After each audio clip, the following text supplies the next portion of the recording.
My 26 perverted female clients. Qin Yu is an orphan. When life closed a door on him, it also opened a window, giving him the kind of looks that could outshine any rising star, along with a height of 188 centimeters. Under the guidance of a skilled mentor, Qin Yu became a professional flower protector. His clients are all stunning beauties, but none of them are normal. There's a beautiful college campus goddess who suffers from misandry. A queen from the underground world who happens to be a bit of a crazy personality. A cold, ruthless female CEO from a listed company with a heart of stone. A top-tier celebrity who's so obsessed with playing various roles that she can't distinguish between fiction and reality. And then there's the stunning beauty who actively pursues him, but... Chapter 1, Life is Fair After All. Hey! Life is still fair. It gave me this handsome face, so I won't starve to death. In the college dormitory, Qin Yu was talking to himself in front of the mirror. But inside, he was thinking, 3 more months until graduation, then I can fly away and live the life I've always dreamed of. Seeing Qin Yu posing in front of the mirror, his chubby, big-eared roommate, Zhang Qiang, couldn't he help but feel a mix of envy and jealousy. Can good looks fill your stomach? Do you know what people say behind your back? Zhang Qiang sneered. What do they say? They say you're a dog licking at the heels of the campus goddess, always following her around like a lost puppy. The worst part is, she doesn't even give you the time of day. Your reputation is ruined. Heh, let it be. With my background, what do I need a reputation for? Qin Yu replied casually. Hey! Seriously, Qin Yu, what are you after? That campus goddess father is a famous wealthy businessman in Zhonghai. Do you think just because you're handsome, she'll pay attention to you? Stop dreaming. Zhang Qiang mocked. Qin Yu merely smiled faintly. He didn't care about his reputation. After all, he had crossed over from another world. In his past life, Qin Yu had just graduated from university. On his first day at work, he was hit by a large delivery truck and died. Then, he reincarnated into this 18-year-old boy, also named Qin Yu, in a world called Blue Star. At first, he thought he was the protagonist of this world, expecting to have some amazing system or a special ability like a golden finger. But soon enough, Qin Yu realized that he didn't have anything like that.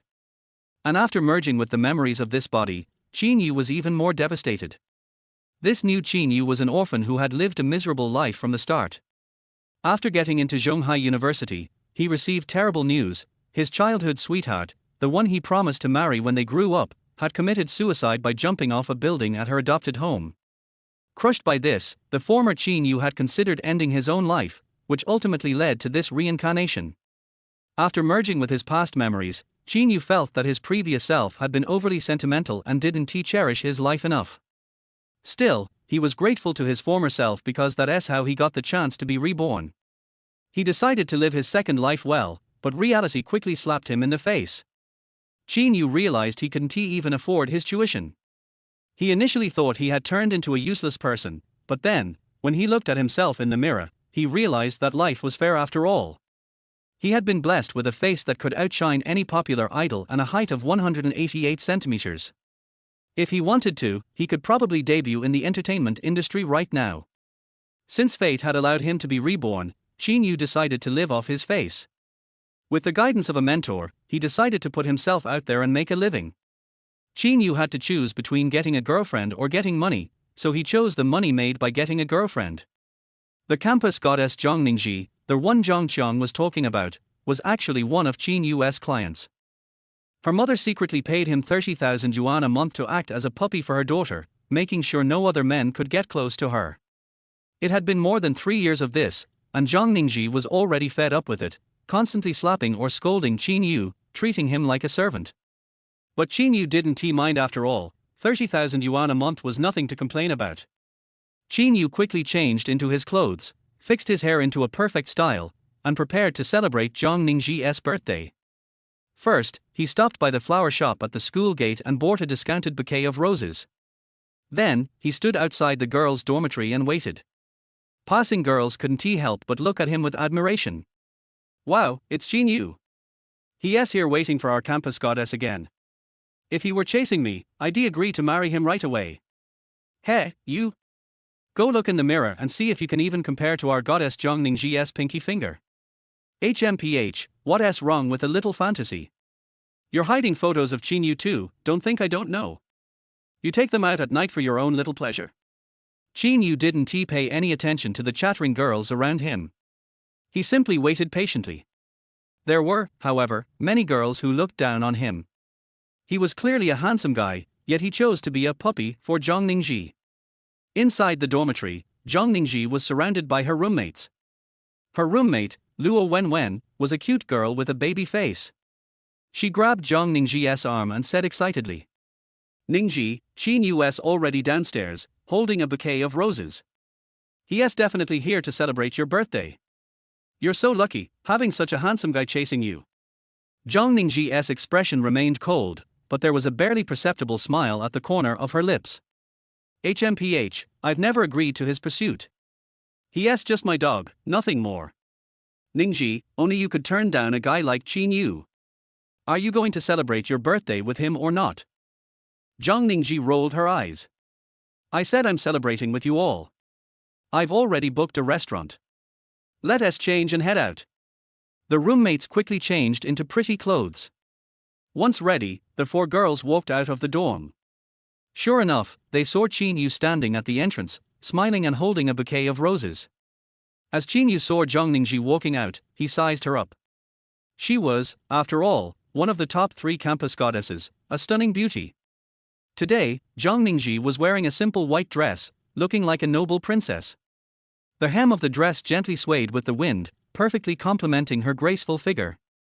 Her delicate face was lightly made up for her birthday, making her even more breathtaking. But in Qin Yu's eyes, no matter how beautiful she was just a client. Qin Yu jogged up to her, offering the bouquet with a charming smile. Ningji, happy birthday. These roses are for you. Meanwhile, a group of fangirls nearby let out a collective "oh" in admiration. They were envious and jealous. If Qin Yu had given them flowers, they'd have immediately agreed to go with him. But Zhongningji remained indifferent. I don't like roses. Don't bring them next time. And also, don't hang around my dorm anymore. I really don't like it. Her roommates looked sympathetically at Qin Yu, but he remained calm. He was used to Zhongningji's attitude. After all, this was just his job. Ningji, if you don't want the flowers, can I at least spend your birthday with you? Her roommates looked at Zhongningji with anticipation. They really wanted Qin Yu to come along. Such a handsome guy, with a body like a model. Even if he wasn't their type, they couldn't deny how nice he looked. Feeling the pressure from her roommates, Zhongningji's expression softened just a little. Fine, you can come. But don't get too close to me. Qin Yu was stunned. What? Miss, why are you acting so differently today? Normally, you'd push me away, but now you want me to come along? Qin Yu couldn't help but mentally complain, thinking he'd just relax and sleep in his dorm. But now, he reluctantly agreed and followed Zhongningji and her roommates to a fancy restaurant near the school. As soon as Qin Yu sat down across from Zhongningji, his phone rang. He picked it up and was surprised to see that it was a call from Zhongningji's mother. He gave Zhongningji an apologetic look and walked aside to take the call. Hello, Mrs. Su. What can I do for you? Qin Yu, I'm waiting for you at the school gate. Come out immediately. I need to talk to you. Qin Yu was shocked. Mrs. Su had never shown her face since paying him to be her daughter's dog. The money was always sent on time every month. Why did she suddenly want to meet him now? This was his sponsor, and Qin Yu didn't dare to be rude. He quickly responded. Okay, Mrs. Su. I'll be there in a few minutes. Good. You have 5 minutes. Chapter 2, Queen of the Underground World. Qin Yu hung up the phone and immediately approached Su Ningji, cautiously saying, Ningji, I need to step out for a bit. I'll be back soon. Su Ningji rolled her eyes at him, showing an indifferent expression as if it didn't matter whether he was there or not. Qin Yu awkwardly smiled. Right, how could Su Ningji care about him being around when she disliked him so much? With a sigh, Qin Yu left the restaurant and quickly ran toward the school gates. Upon arriving, he saw a long Mercedes-Benz Maybach parked outside. He walked up, knocked on the back window, and the glass slowly rolled down. Inside was Su Ningji's mother, Hu Pei-jun, her face well maintained but hidden behind large sunglasses, making it impossible to read her emotions. Qin Yu immediately bowed respectfully. "Oh, Mrs. Su, you were looking for me in such a hurry. Is there something wrong?" Hu Pei-jun looked Qin Yu up and down. It had been 3 years since she last saw this young man, and now Qin Yu was even more handsome and charming than before. Even Hu Pei-jun, a beautiful woman in her 40s, almost couldn't resist the charm of this puppy dog younger man. But today, Hu Pei-jun was here for one purpose: to end her collaboration with Qin Yu. Her daughter, though incredibly beautiful, had a severe misandry. This was the reason Hu Pei-jun wasn't too worried about Qin Yu getting emotionally involved with her daughter. However, she feared that if their relationship ended, Qin Yu would continue to stalk her daughter. So, Hu Pei-jun's tone was cold as she tossed a black bag out of the car, which landed on the ground with a thud. "There's 500,000 inside. Your work is done. Don't show up in front of my daughter again, and don't try to win her over. She's not the kind of person someone like you can be with." Qin Yu immediately widened his eyes, but within moments, he was overwhelmed with joy. Finally, he was no longer trailing behind that arrogant princess as her puppy dog, and Mrs. Su was being so generous. She even gave him a 500,000 yuan farewell fee. Qin Yu felt like giving Mrs. Su a passionate kiss for this. He picked up the bag with a natural expression, bent slightly, and bowed deeply to Mrs. Su. "Mrs. Su, you gave me this job when I needed help the most. For the past 3 years, I have worked diligently to take care of Ningji and meet her needs. I have been true to my job, so I sincerely thank you." After saying this, Qin Yu excitedly grabbed the bag of money and walked away. Mrs. Su, behind her sunglasses, looked puzzled and strange. She had said those words, and even thrown the money on the ground, hoping to make Qin Yu stop pestering her daughter. After all, her daughter was a campus goddess, and if Qin Yu spent too much time with her, he might even fall for her. But what she didn't expect was how calmly Qin Yu accepted everything. Hu Pei-jun didn't think much more of it and instructed the driver to leave. Qin Yu, holding the bag of money, excitedly made his way to the bank near the school. When he saw the extra 500,000 added to his bank account, he couldn't help but smile to himself. "I've pretty much saved enough by now. After graduation, I'll leave this city and fly high, har har har har." Now that his collaboration with Mrs. Su had ended, he no longer needed to attend Su Ningji's birthday party. However, back at the lavish restaurant, Su Ningji's expression was dark. Qin Yu had said he was stepping out for a bit, but it had already been over half an hour, and he still hadn't returned. Her roommate, Luo Wenwen, asked in confusion. "Ningji, where's Qin Yu? Why hasn't he come back yet?" "Yeah, where is he?" another roommate asked. Su Ningji pouted and looked upset. "How would I know where that bastard is? But, he likes you so much, how could he leave your birthday party for so long?" Luo Wenwen pressed on. Su Ningji's patience wore thin as she thought of Qin Yu. She was already annoyed by his absence. She had invited him to her birthday, but now he had disappeared for over half an hour. She was fuming inside, wondering what she'd do when he showed up. But Su Ningji's frustration was pointless. At this moment, Qin Yu was already back in his dorm, lying on his bed, fast asleep. Another half hour passed, and the girls had finished their meal, but Qin Yu still hadn't returned. "Ningji, look, the food's almost gone. Why don't you call Qin Yu to come here?" Su Ningji hesitated for a moment, then remembered her pride. She couldn't let herself call him, after all, she was the proud campus goddess. How could she call her puppy dog? But instinctively, she reached for her phone. Suddenly, she realized something: she never saved Qin Yu's phone number. To avoid being harassed, she had only added him through a secondary WeChat account. And every time she contacted him, it was either to make him run errands or to be her shield. For example, calling him late at night to bring food, or having him queue up for concert tickets for her. Sometimes, she even made him come out to be her punching bag when she was in a bad mood. Su Ningji opened her WeChat and clicked on Qin Yu's profile. She was taken aback when she saw the messages. She had never initiated a conversation with him, and all the messages were her unreasonable demands. For example, late-night food runs, asking him to be her manual labor on weekends, and waiting all night in line for concert tickets. In that moment, Su Ningji froze as she looked at those messages, and her mind wandered to Qin Yu's handsome face. Her feelings of misandry softened slightly. What was she thinking? Would she fall for this puppy dog? That's a joke, right? Su Ningji immediately dismissed the thought but found herself blushing. Ningji, why don't you just call Qin Yu? Luo Wenwen asked. Su Ningji quickly put her phone down, afraid her roommates would notice her flushed face. HMPH, if he doesn't come, then forget it. We don't need to wait for him. I'll never pay attention to him again. Su Ningji pouted, and her roommates immediately dropped the topic. They didn't dare continue talking about Qin Yu. However, they couldn't help but feel a little regretful. They had really wanted to see such a handsome guy. Meanwhile, Qin Yu, lying on his bed, had completely forgotten about Su Ningji's birthday party. But just then, his WeChat went off. Groggily, he grabbed the phone and immediately perked up when he saw the message. It was a voice message from another client. Carefully, Qin Yu put the phone to his ear, and a cold, seductive voice came through. Xiao Yu, I'm giving you 30 minutes. Get to my house right now, or else there will be consequences. Qin Yu froze as their voice sent chills down his spine. The sender was none other than Ji Yu Ruoshi, the daughter of the underground kingpin of Zhonghai, effectively the underground queen of the city. At 24, Ji Yu Ruoshi was 2 years older than Qin Yu, and though she looked like a goddess, her personality was even more eccentric than Su Ningji's.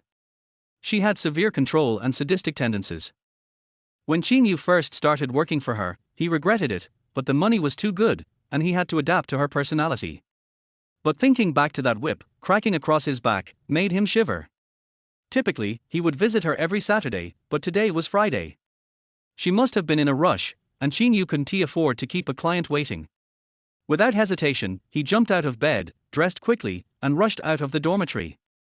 Chapter 3, The Cold and Cruel Ice Queen.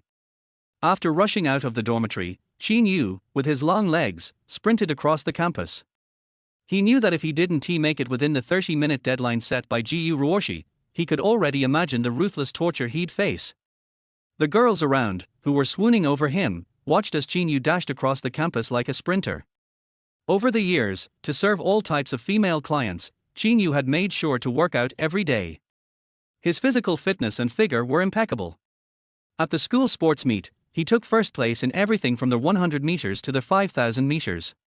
In less than 3 minutes, Qin Yu sprinted from the dormitory to the school gate, quickly hailed a cab, and headed straight to the famous Linjiang Villa area in Zhonghai. As he got into the taxi, Su Ningji and her friends, who had just finished eating, were returning. They spotted Qin Yu hurriedly getting into the cab. Isn't that Qin Yu? Luo Wenwen asked, pointing at the cab. Why didn't he come to your birthday party, and why is he leaving school at night? Su Ningji was furious. She planned to find Qin Yu tomorrow and give him a good lesson, making him understand the consequences of standing her up. HMPH, where he goes is none of my business. We have nothing to do with each other. Su Ningji replied stubbornly. Her roommates didn't dare ask further, but they were disappointed. They really wanted to see the handsome Qin Yu. As soon as Qin Yu got into the taxi, he pulled out 300 yuan. After a brief moment, he decided that it was too much, so he put one note back and handed the driver the remaining 200. Driver, if you get me to Linjiang Villa in 25 minutes, this money is yours.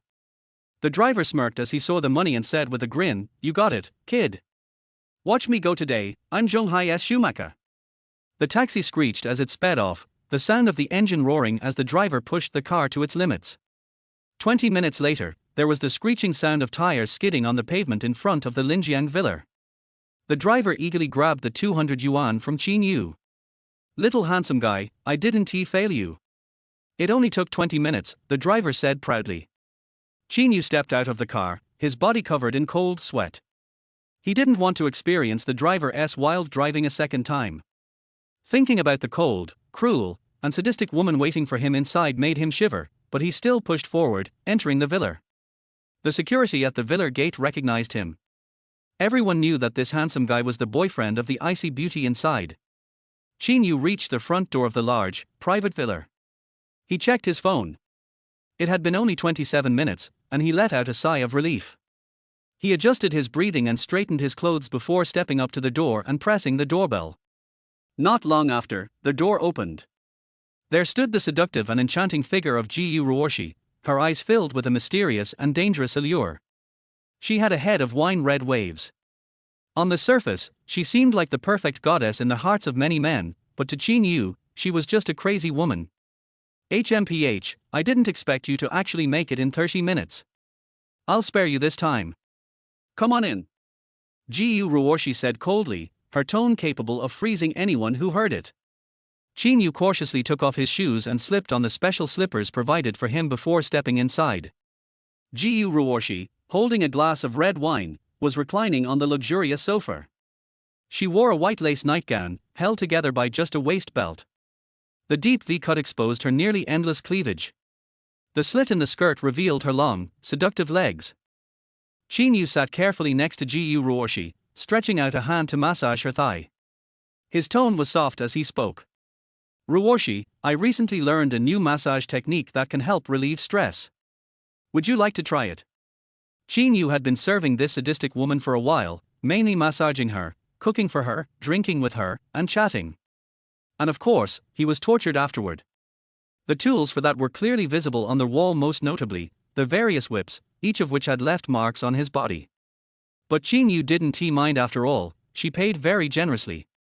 Sometimes, she'd pay tens of thousands, and there was even one time when she gave him 150,000 yuan just to show her gratitude.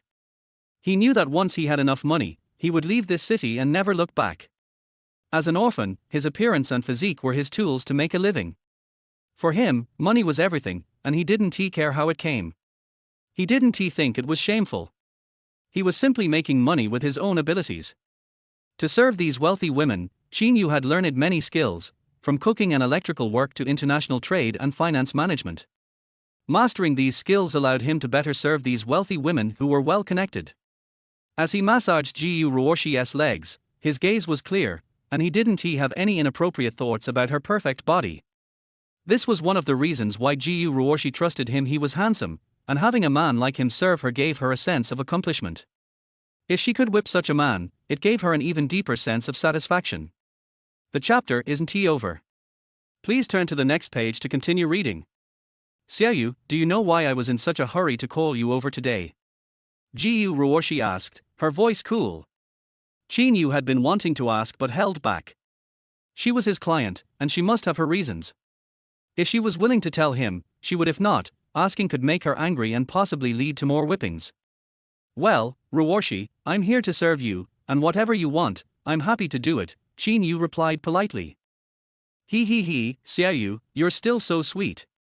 You always fulfill my every request, don't you? Gu Ruorshi smiled seductively. Of course, Ruorshi. As long as you're happy, Qin Yu replied. Gu Ruorshi set down her glass of wine, suddenly sitting up and moving very close to Qin Yu. Their faces were almost touching, and Qin Yu could smell her intoxicating fragrance mixed with the scent of red wine. Before Qin Yu could react, Gu Ruorshi's arms wrapped around his neck. Although he was slightly nervous, he remained calm. He knew from past experience that she wouldn't actually hurt him. Their eyes met, and Qin Yu couldn't help but think that if she were a normal person, she'd be perfect. Xiaoyu, are you interested in me? She asked, her voice laced with seductive charm. Though Qin Yu knew she was just teasing him, as a man, he couldn't help but nod. He admired her beauty, but that didn't mean he liked her as a person. He was here for the money, and any romantic feelings would just slow him down. Qin Yu had one rule when serving these women: never develop feelings for them. Whether they flirted or acted intimate, he knew it was just part of the game. Looks like I still have my charm. So, do you want to have me? Gu Ruorshi asked with a sultry look. Chapter for the secret of the perverted woman. Gu Ruorshi's teasing words made Qin Yu's heart tremble wildly. Don't believe a single word this pervert says. Qin Yu quickly shook his head, not daring to look at Gu Ruorshi, and made a very shy expression. He promised that if he had been mesmerized by Gu Ruorshi's beauty, and nodded foolishly. If he can walk out of this door today, it will mean that Qin Yu is so powerful. When Gu Ruorshi saw Qin Yu's uneasy look, a subtle disappointment appeared on her face. Then he pushed Qin Yu away, crossed his legs and continued drinking. Qin Yu felt that Gu Ruorshi didn't seem very happy today and had been drinking the whole time. So he went to the kitchen considerately, mixed a cup of honey water, and carefully placed it next to Gu Ruorshi. Sister Ruorshi, did you encounter anything unhappy today? Do you want me to tell you a few jokes? Ji-yu Ruoshi looked at Qin Yu, who had a concerned look on his face. Thinking of what the man she liked said to her that night, Ji-yu Ruoshi quickly slapped Qin Yu in the face. Qin Yu's reaction ability has now been honed to perfection. The moment Ji-yu Ruoshi made the move to slap him, he knew what she was going to do. Qin Yu could have dodged or reached out to stop it, but he didn't. Par. With a crisp sound, Ji-yu Ruoshi slapped Qin Yu in the face. Qin Yu felt a burning pain on his face. After Ji-yu Ruoshi slapped Qin Yu, she seemed to be in a better mood, but she kept cursing. Humph, all men are the same, they are only after my body. Qin Yu knew that Ji-yu Ruoshi had a boyfriend who she had been dating for many years, and they had been together since college. However, Ji-yu Ruoshi's boyfriend later broke up with her for unknown reasons. Afterwards, Ji-yu Ruoshi found Qin Yu. Sometimes, when Qin Yu was tortured by Ji-yu Ruoshi, I could also hear her cursing a man's name. I guess that person is Ji-yu Ruoshi's ex-boyfriend. Xiao Yu, tell me, are you such a man? Qin Yu thought about it and replied. I think there must be men who care about soul compatibility. The body is only a part. Har har, he came back and found me. He told me that if I gave my body to him, he would be willing to be with me again. When Qin Yu heard this, he looked at Ji-yu Ruoshi with complicated eyes. Could it be that this perverted woman was unwilling to give her body to her boyfriend, which led to their breakup? Then after the breakup, this girl became mentally ill? Likes to abuse others? She became the object of abuse? Qin Yu seemed to know a secret of Ji-yu Ruoshi. Sister Ruoshi, if a man only wants your body, he doesn't necessarily love you. A man who loves you will definitely give silently for you, take care of you meticulously, remember your every preference, and make your life better. Ji-yu Ruoshi thought about it, and suddenly looked at the handsome face that was so close to her. Thinking of how good Qin Yu had been to her, when he was drunk, he would carry her to bed and give her honey water. When she is hungry, he will cook her favorite food, and she will receive blessings and gifts from Qin Yu on various holidays. He even reminds her to eat on time from time to time, which is simply meticulous care. Qin Yu remembered her every preference and even made careful preparations. Is this true love? Ji-yu Ruoshi's heart was already touched at this moment. It turned out that the person she was waiting for had always been by her side. Ji-yu Ruoshi raised her beautiful eyebrows and said in a teasing tone. Xiao Yu, you've become a bad person. Qin Yu wondered, why didn't he just tell the truth? In his heart, he felt that this was love. But in Ji-yu Ruoshi's eyes, this was Qin Yu confessing his love to her. Because Qin Yu is like this, silently giving to her and taking care of her meticulously. Xiao Yu, do you like your sister? Qin Yu was confused. Why did Ji-yu Ruoshi ask such irrelevant questions today? He didn't know how to answer them. Well, Sister Ruoshi, you are so beautiful and have such a great figure, which man wouldn't like you? A man who doesn't like you must be abnormal. Qin Yu could only start from Ji-yu Ruoshi's appearance and figure. Such a stunning beauty should be aware of her own charm. Qin Yu, do you still want to be beaten? Qin Yu was stunned. Did he say something wrong again?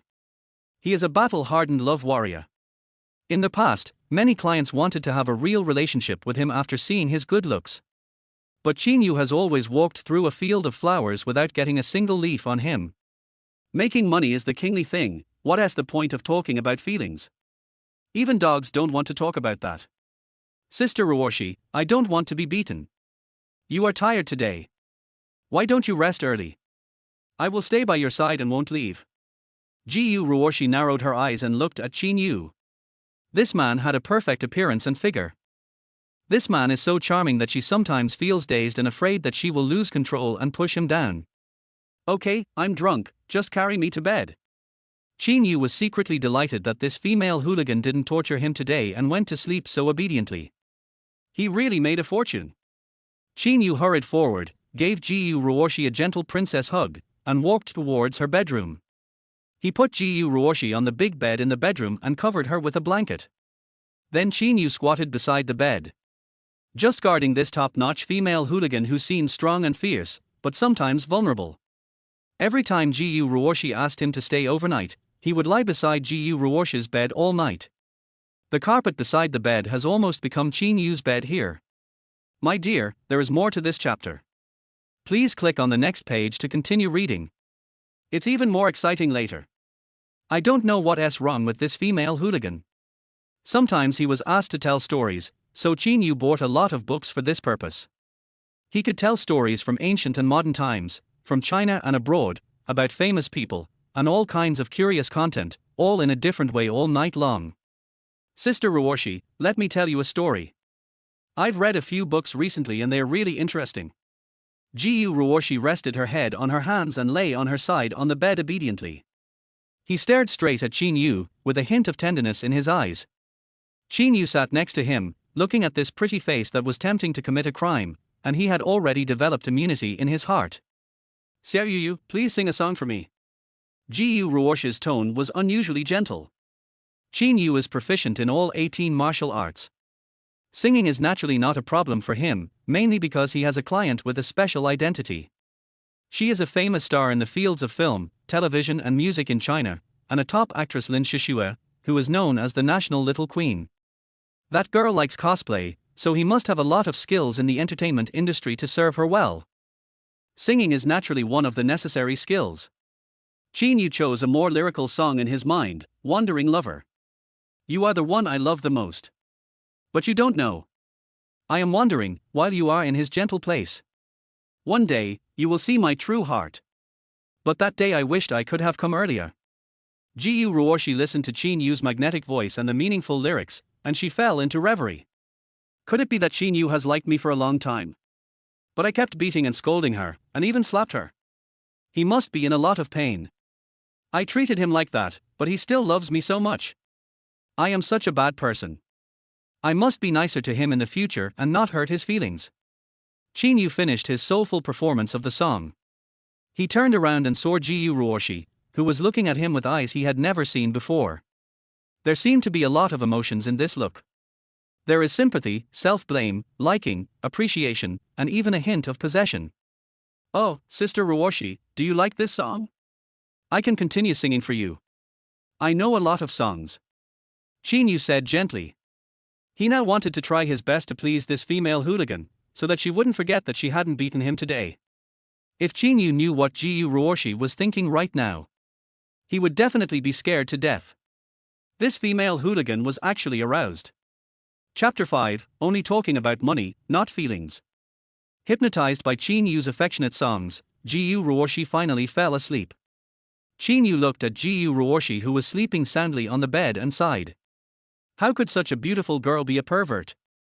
Although you are in such a good mood today, you might be even more aggressive next time to get back at me. Qin Yu thought that he would graduate from university in 3 months. At that time, I will cut off all cooperation with these women, run away, and live the life I want. Qin Yu thought about the happy and free life in the future, lay down on the carpet with a smile on his face, and fell into a deep sleep. The next morning, after 6 o'clock, Qin Yu's biological clock instinctively woke him up. He never stays in bed because there is a possibility that his clients will wake up early. Qin Yu raised his body and looked at Jiyu Ruoshi, and saw that she was still sleeping soundly. But now there was an obvious relaxed smile on her face. Qin Yu felt that Jiyu Ruoshi had changed a lot this time, but he didn't know why. Qin Yu stood up and stretched his body on the spot. The floor was a bit hard and it was always uncomfortable to sleep on it. Qin Yu left Jiyu Ruoshi's bedroom, went to the kitchen, and skillfully prepared breakfast. He knew what Jiyu Ruoshi liked to eat, so he learned cooking specifically for her. Soon after 7 o'clock, Qin Yu prepared a delicious breakfast. Qin Yu was about to go upstairs to Jiyu Ruoshi's room and wake her up to go downstairs for breakfast. Qin Yu just walked to the stairs of the villa. Then he saw Jiyu Ruoshi, who was wearing lace pajamas and was elegant and cool. Standing at the stairs on the second floor, she was looking at me with a smile. Even though her hair was a little messy, it still couldn't hide Jiyu Ruoshi's stunning beauty. The pair of white and tender legs under the pajamas are so perfect that they are like works of art. Qin Yu stepped forward and said with a smile. Sister Ruoshi, you're awake. Come down and have breakfast. I made you your favorite lotus seed porridge. Jiyu Ruoshi felt that her stomach was not feeling well after drinking some wine last night, so she wanted to have some porridge in the morning. Unexpectedly, Qin Yu was so considerate and took care of her in every possible way. Jiyu Ruoshi walked with brisk steps, the smile on her face never fading. This made Qin Yu terrified. When this woman beat him, she would often laugh uncontrollably like a lunatic. I hope I won't think of beating him today. Qin Yu's expression was still warm, but he was already upset in his heart. But Ji Yu Ruoshi was actually smiling the whole time, without any sign of abnormality, as if she had become a different person. Ji Yu Ruoshi sat at the dining table, and the dishes in front of her were all her favorites. Woo woo! It's delicious, Xiao Yu, your cooking skills have improved. Not bad. Not bad. What reward do you want? Qin Yu became even more uneasy. This woman was so scary. Could she be stupid? She even knew how to praise others. Oh, har har, as long as Sister Ruoshi likes it, I'm glad. In order to let you eat well, I have also learned a lot of cooking skills. As long as you like it, it will be the best reward for me. The smile on Ji Yu Ruoshi's face became even more intense. But in Qin Yu's eyes, this was the most terrifying smile. It's as scary as the murderer giving you a sinister smile before dying. Ji Yu Ruoshi was full and satisfied, with an unprecedented sense of satisfaction on her face. Xiao Yu, there's something going on in the gang today, and I need to go take care of it. When you leave later, take all the whips hanging on the wall with you and find a garbage station to throw them away. Qin Yu scratched his ears to make sure he had heard it right. These were the tools the female gangster used to attack him. Without these things, how can the female gangster torture herself? Should she change to more lethal tools? Qin Yu asked quickly. Sister Ruoshi, do you want to replace these things? Then what are you going to use to beat me in the future? Ji Yu Ruoshi looked at Qin Yu with heartache. Look at this child, what is he saying? Xiao Yu, just throw away these whips, and I won't replace them with other tools. Qin Yu was even more confused, but he still didn't ask any more questions. Since it was thrown away, just throw it away. He wanted to see what high-tech torture this female gangster would use next time she came. Qin Yu cleaned up Ji Yu Ruoshi's house. Then he took a large plastic box and packed all their whips from big to small. Before leaving, Ji Yu Ruoshi personally put a Vatran Constantine watch on Qin Yu. Xiao Yu, thank you. I originally gave him this watch, but it's useless now, so I'll give it to you. Qin Yu looked at the Vatran Constantine in his hand, as a professional bootlicker in the circle of rich women. Qin Yu's ability to appraise treasures is quite impressive. He only needed to take a glance at the prices of those luxury goods to know the model and origin of the products. This Vatran Constantine watch is the 4520V model of its overseas series, and is priced at 550,000 yuan in China. Ji Yu Ruoshi actually gave it to him. Qin Yu's hands suddenly trembled. But thinking back to last night, when he learned about Ji Yu Ruoshi's secret, he realized that the man was just after her body. Ji Yu Ruoshi must have been extremely disappointed in her, so this was a good thing for her. Sister, you are such a good person, I love you so much, just slap me a few times, otherwise, I will feel like I am getting this watch for free, har har har, so cool. However, these were all Qin Yu's thoughts, and he still refused. Sister Ruoshi, this watch is too valuable. I can't accept it. You should take it back. Qin Yu pretended to take off his watch. But after being glared at by Ji Yu Ruoshi, Qin Yu had no choice but to stop resisting, because those who resist will die. Okay, I'm going to the gang right now. You pack up all those whips and throw them away. I don't want to see those things now. My dear, there is more to this chapter. Please click on the next page to continue reading. It's even more exciting later. Afterwards, Qin Yu received another transfer from Ji Yu Ruoshi on WeChat. When Qin Yu saw the transfer amount, his eyes widened. This time, Ji Yu Ruoshi actually transferred 200,000 yuan to him. It is the most ever. Qin Yu felt that he had earned so much money based on his performance yesterday. He felt a little guilty because he wasn't tortured at all. Ji Yu Ruoshi even smiled at him the most in the past 3 years and even gave him a watch worth 550,000 yuan. This is outrageous. Qin Yu walked out of the villa area carrying a big bag of whips, feeling very happy. This day was really fruitful. Qin Yu looked at the whips of various sizes in his pocket. If memory serves me correctly, these whips are all name brands. It is said that one stick sells for several hundred yuan online, adhering to the principle of not wasting. Qin Yu took photos of these whips one by one and posted them on the Qiu second-hand trading platform. Because they were sold at a low price, they were sold out in the morning, with a total profit of more than 10,000 yuan.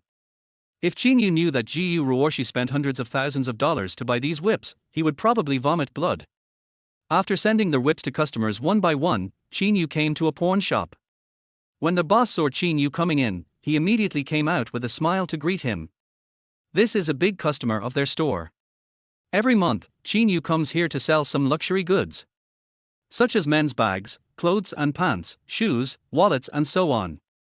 Of course, these were all given by Qin Yu's female clients, and this time is no exception, but they are little more expensive.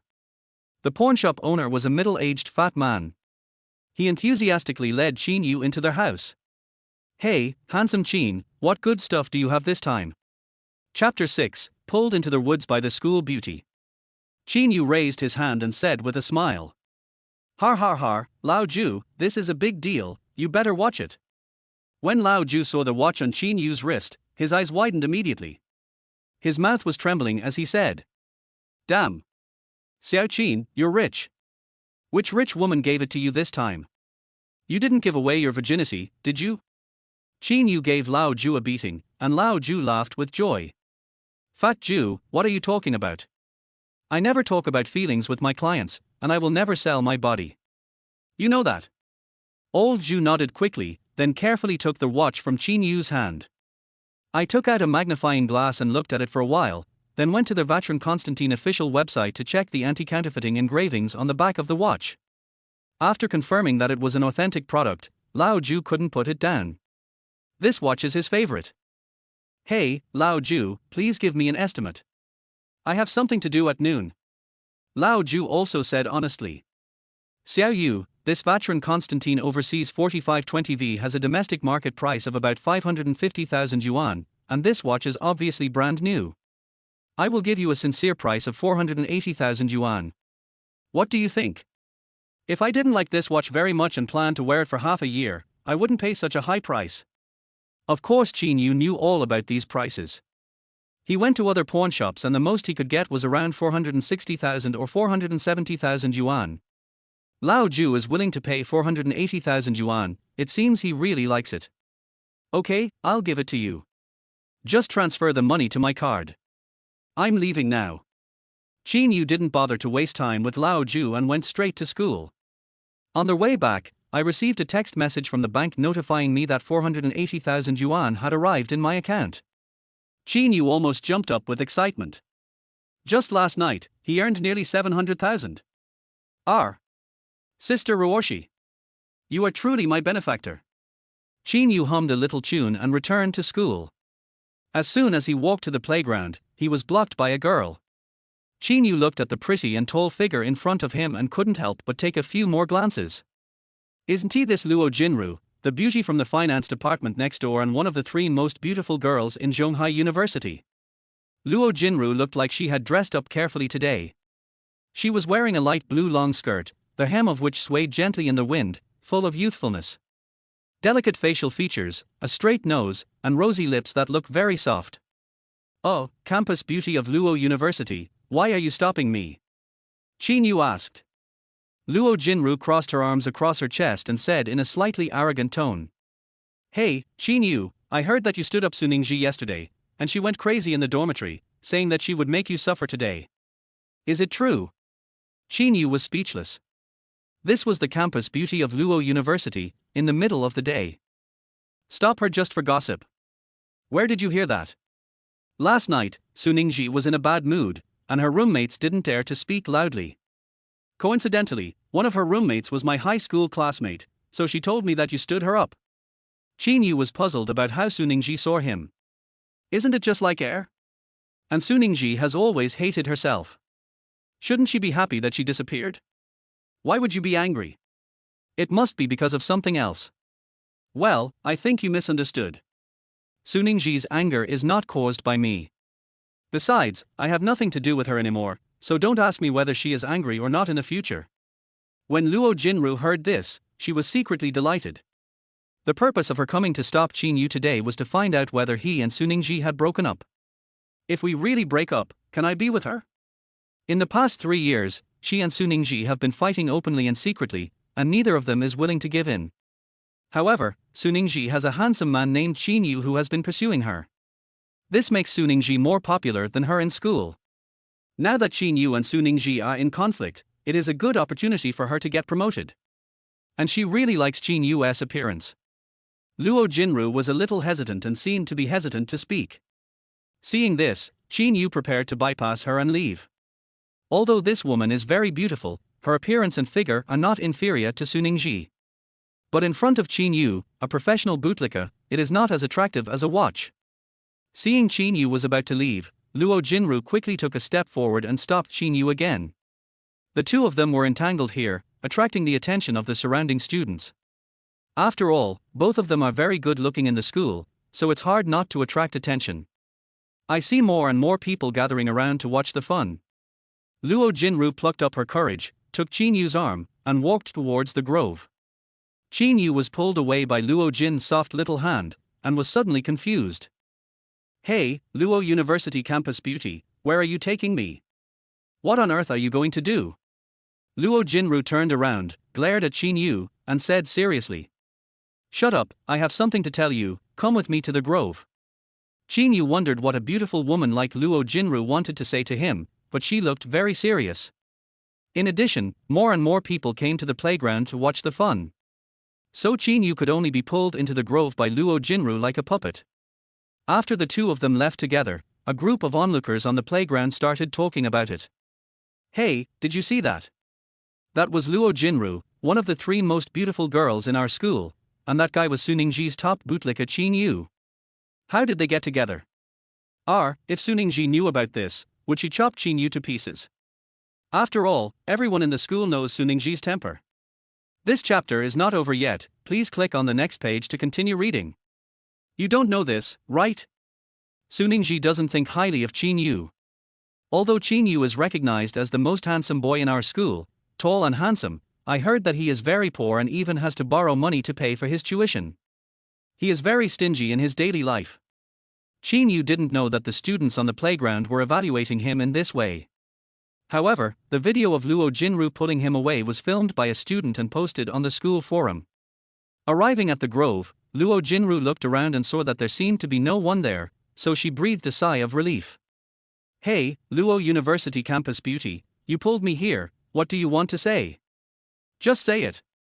Luo Jinru hesitated for a while, and finally said. "Qin Yu, since you have nothing to do with Su Ningji anymore, then how about we two be together?" Qin Yu chuckled and looked at the shy Luo Jinru in surprise. Not to mention, the shy look of this campus beauty can really easily drive men crazy. A man who lacks self-control will definitely not be able to withstand Luo Jinru's current request. But who is Qin Yu? He is a role model in the dog-licking world. This kind of temptation is nothing but a piece of cake for him. Student Luo Jinru, are you kidding me? You are a beautiful school girl, how can you be interested in me? Luo Jinru really wanted to smash Qin Yu's head, thinking to herself that you are the school's #1 hunk. He is more handsome than the top young actors, 188 centimeters tall, and has a more standard figure than a male model. Which girl doesn't like you? Girls who don't like you are all blind. Su Ningji is a blind person. Qin Yu, I'm not kidding you, do you think I'm not beautiful? Chapter 7, Collaboration with the School Beauty. Qin Yu looked Luo Jinru up and down, and had to say, this girl was really pretty. She is about 173 centimeters tall and has a model-like figure. Her face is extremely delicate. Such a stunning beauty is the dream of many men. Well, classmate Luo Jinru, you are very beautiful and have a great figure, but I have no intention of falling in love, so let's forget it. Luo Jinru widened her eyes. From childhood to adulthood, the boys around her had always been obedient to her. As long as she says one word, countless boys are willing to go crazy for her. Why did Qin Yu reject me when I got to him? The script shouldn't be like this. Don't they say that if a girl chases a boy, it's easy for her to succeed? Do you still like Su Ningji? Luo Jinru said with tears in her voice. No, I never liked her. I pursued her for other purposes. Other purposes? Are you attracted by her family background? Su Ningji's father is a famous wealthy businessman in Zhonghai, so you want to pursue her and then make a leap from strength to strength.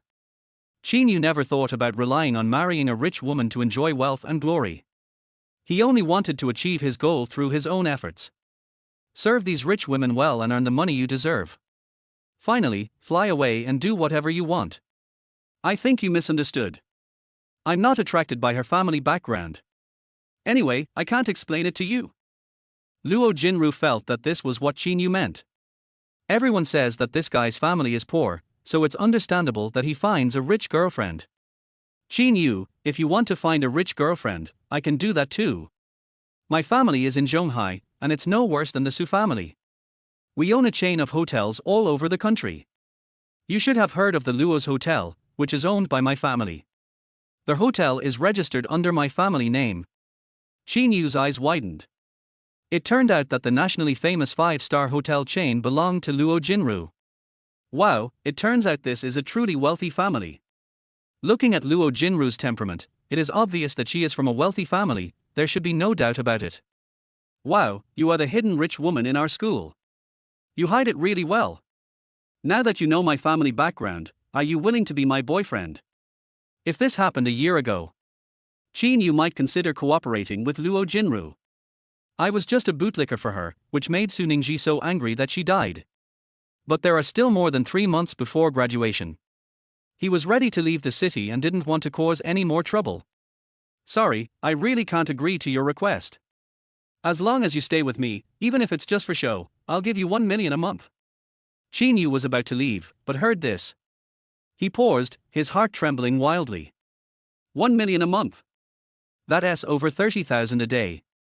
It's more than the 30,000 yuan a month that Su Ningji's mother gives her.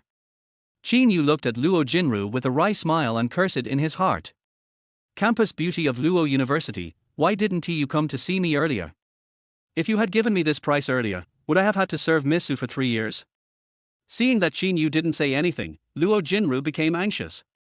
Qin Yu, don't push your luck. That's my monthly allowance.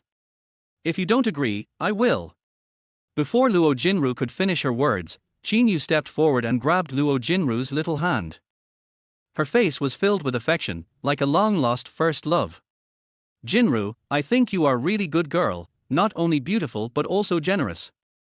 If I had met you earlier, I would definitely fall for you. Qin Yu performed the performance he learned from that top actress. At this moment, he looks like a deeply affectionate and loyal man. Luo Jinru was a little confused. Qin Yu's transformation was too great. She was a little caught off guard for a moment. Qin Yu, are you agreeing? Qin Yu nodded quickly. Yes, Jinru, I promise you, in the last 3 months of college, I will treat you well and spoil you to the sky. You are my princess. Qin Yu was so happy that his heart was blossoming. There was no reason for him not to do this business. Even though he is about to retire, this girl has given him too much. Then let us make her 3 million in these last 3 months. Qin Yu suddenly became enthusiastic, and Luo Jinru was actually a little disappointed. Because she knew it was just a deal. However, Luo Jinru originally wanted to snatch Qin Yu away and make the bad-tempered Su Ningji angry to death. Okay, then it's settled. I'll transfer 500,000 to you as a deposit, and I'll transfer the other half to you at the end of the month. That's so refreshing. She's really the campus beauty of Luo University. Qin Yu sent the card number to Luo Jinru, and then he received a transfer of 500,000 yuan from Luo Jinru. Qin Yu watched as he earned 1.2 million in just 1 day. The days ahead will become more and more promising. Okay, Jinru, what do you want to eat for lunch? I'll treat you. Qin Yu immediately took on the role of a bootlicker and began to please Luo Jinru. If you take people's money, you have to provide good service. This is Qin Yu's working principle. It is this kind of ultimate service that makes Qin Yu in the favor of so many wealthy women. That's great. I'm hungry too. Let's go to the cafeteria to eat. I want others to see that we're together today. Qin Yu saluted. As you command, Your Majesty, I will lead the way for you. Luo Jinru raised the corner of her mouth and said, It's because I'm rich. Look, even such a handsome young man has to please me. My dear, there is more to this chapter. Please click on the next page to continue reading. It's even more exciting later. The two came to their first cafeteria, which is the largest cafeteria in the school and usually has the most people. At this moment, in the girls' dormitory, Su Ningji took Luo Wenwen's mobile phone and looked at a post that had just been posted on the school forum. Above is a video of school beauty Luo Jinru pulling Qin Yu towards the grove. Suningji was already sulking about Qin Yu leaving for no reason last night. Seeing this scene, the powder keg exploded immediately. This damn licking dog actually flirted with another goblin behind my back. How cheap, too cheap. Suningji gritted her teeth and threw her phone on the table. Luo Wenwen was really distressed because this was the new model of the Fruit 18 Pro Max that she bought during the winter vacation. It couldn't be broken. Luo Wenwen quickly picked up her cell phone and checked it carefully. Fortunately, everything was fine. Ningji, don't you care about him and wish he was as far away from you as possible? Then why are you still angry? Humph, you are obviously saying one thing and thinking another? Luo Wenwen was annoyed because her phone was dropped. Suningji glared at Luo Wenwen angrily, which frightened Luo Wenwen so much that she trembled. She couldn't afford to offend Miss Su. What did you say? I would care about him, my licking dog. Humph, you are kidding, that guy stays away from me, I am so happy. Luo Wenwen made a face. Who would believe this? Judging from Suningji's expression, she was angry with Qin Yu and even a little jealous. Okay, let's go eat. I heard that there are new dishes on sale in Canteen 1 today. Let's go and eat, said another roommate. Suningji also stood up. Really? I haven't eaten in the school cafeteria for a long time. Then I'll join you. The other three roommates curled their lips. This young lady always went to the best restaurant in the school to eat. I don't know what's wrong with me today, I want to eat with these ordinary students. However, if Suningji wanted to go, no one would stop her, it would just cause some commotion. Chapter 8, Two School Bells Shura Field. 1 inch the cafeteria, Qin Yu and Luo Jinru came to eat together, which immediately ignited everyone present. One is the dream goddess in the boys' minds, and the other is the object of girls' sexual fantasies at night. Just standing together, these two are a delight to the eye. Jinru, please find a seat and sit down first. What do you want to eat? I'll go get you some food. Luo Jinru waved her hand and said. No, I want to queue up for food with you. How could Qin Yu refuse the request from a big customer? Great. I didn't expect that you, as the campus beauty, would queue up for food yourself. You will definitely shock the students next to you. I'm just an ordinary college student, there's nothing different about me. Qin Yu and Luo Jinru were standing in line. They were talking and laughing, attracting the attention of almost all the students in the cafeteria. The two finished their meal under the heated gazes of the crowd. They came to a corner and sat side by side, appearing very intimate. Just as the two were chatting and laughing while eating, suddenly there was a commotion at the cafeteria entrance. Qin Yu and Luo Jinru instinctively looked towards the door. But I didn't see anything because I was blocked by the people watching. Fortunately, Qin Yu and Luo Jinru are people who are often watched. Not interested in the excitement, he turned around and continued eating. Qin Yu also took out the various jokes that had accumulated in his mind. There are all kinds of weird and wonderful knowledge, anyway, they will not let Luo Jinru feel bored. The 4 girls in Suningji's dormitory came to Canteen 1 and were also the focus of attention. After all, there were only 3 pretty girls on campus. It is difficult to see them in a university with tens of thousands of people. The boys who came to eat today were so lucky to meet Luo Jinru and Suningji in a row. Suningji frowned and walked into the cafeteria with an expression of keeping strangers away, and saw the ugly faces of the boys around her.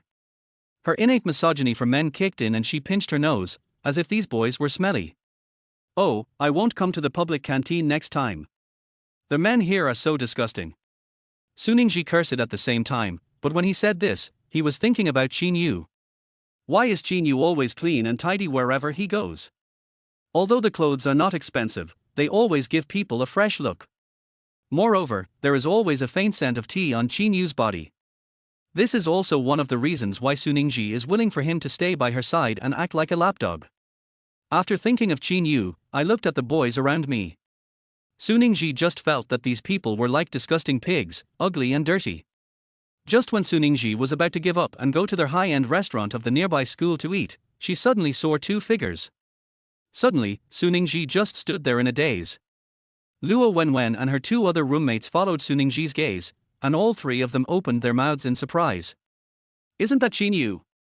Why is he eating with Luo Jinru, one of the 3 most beautiful girls on campus.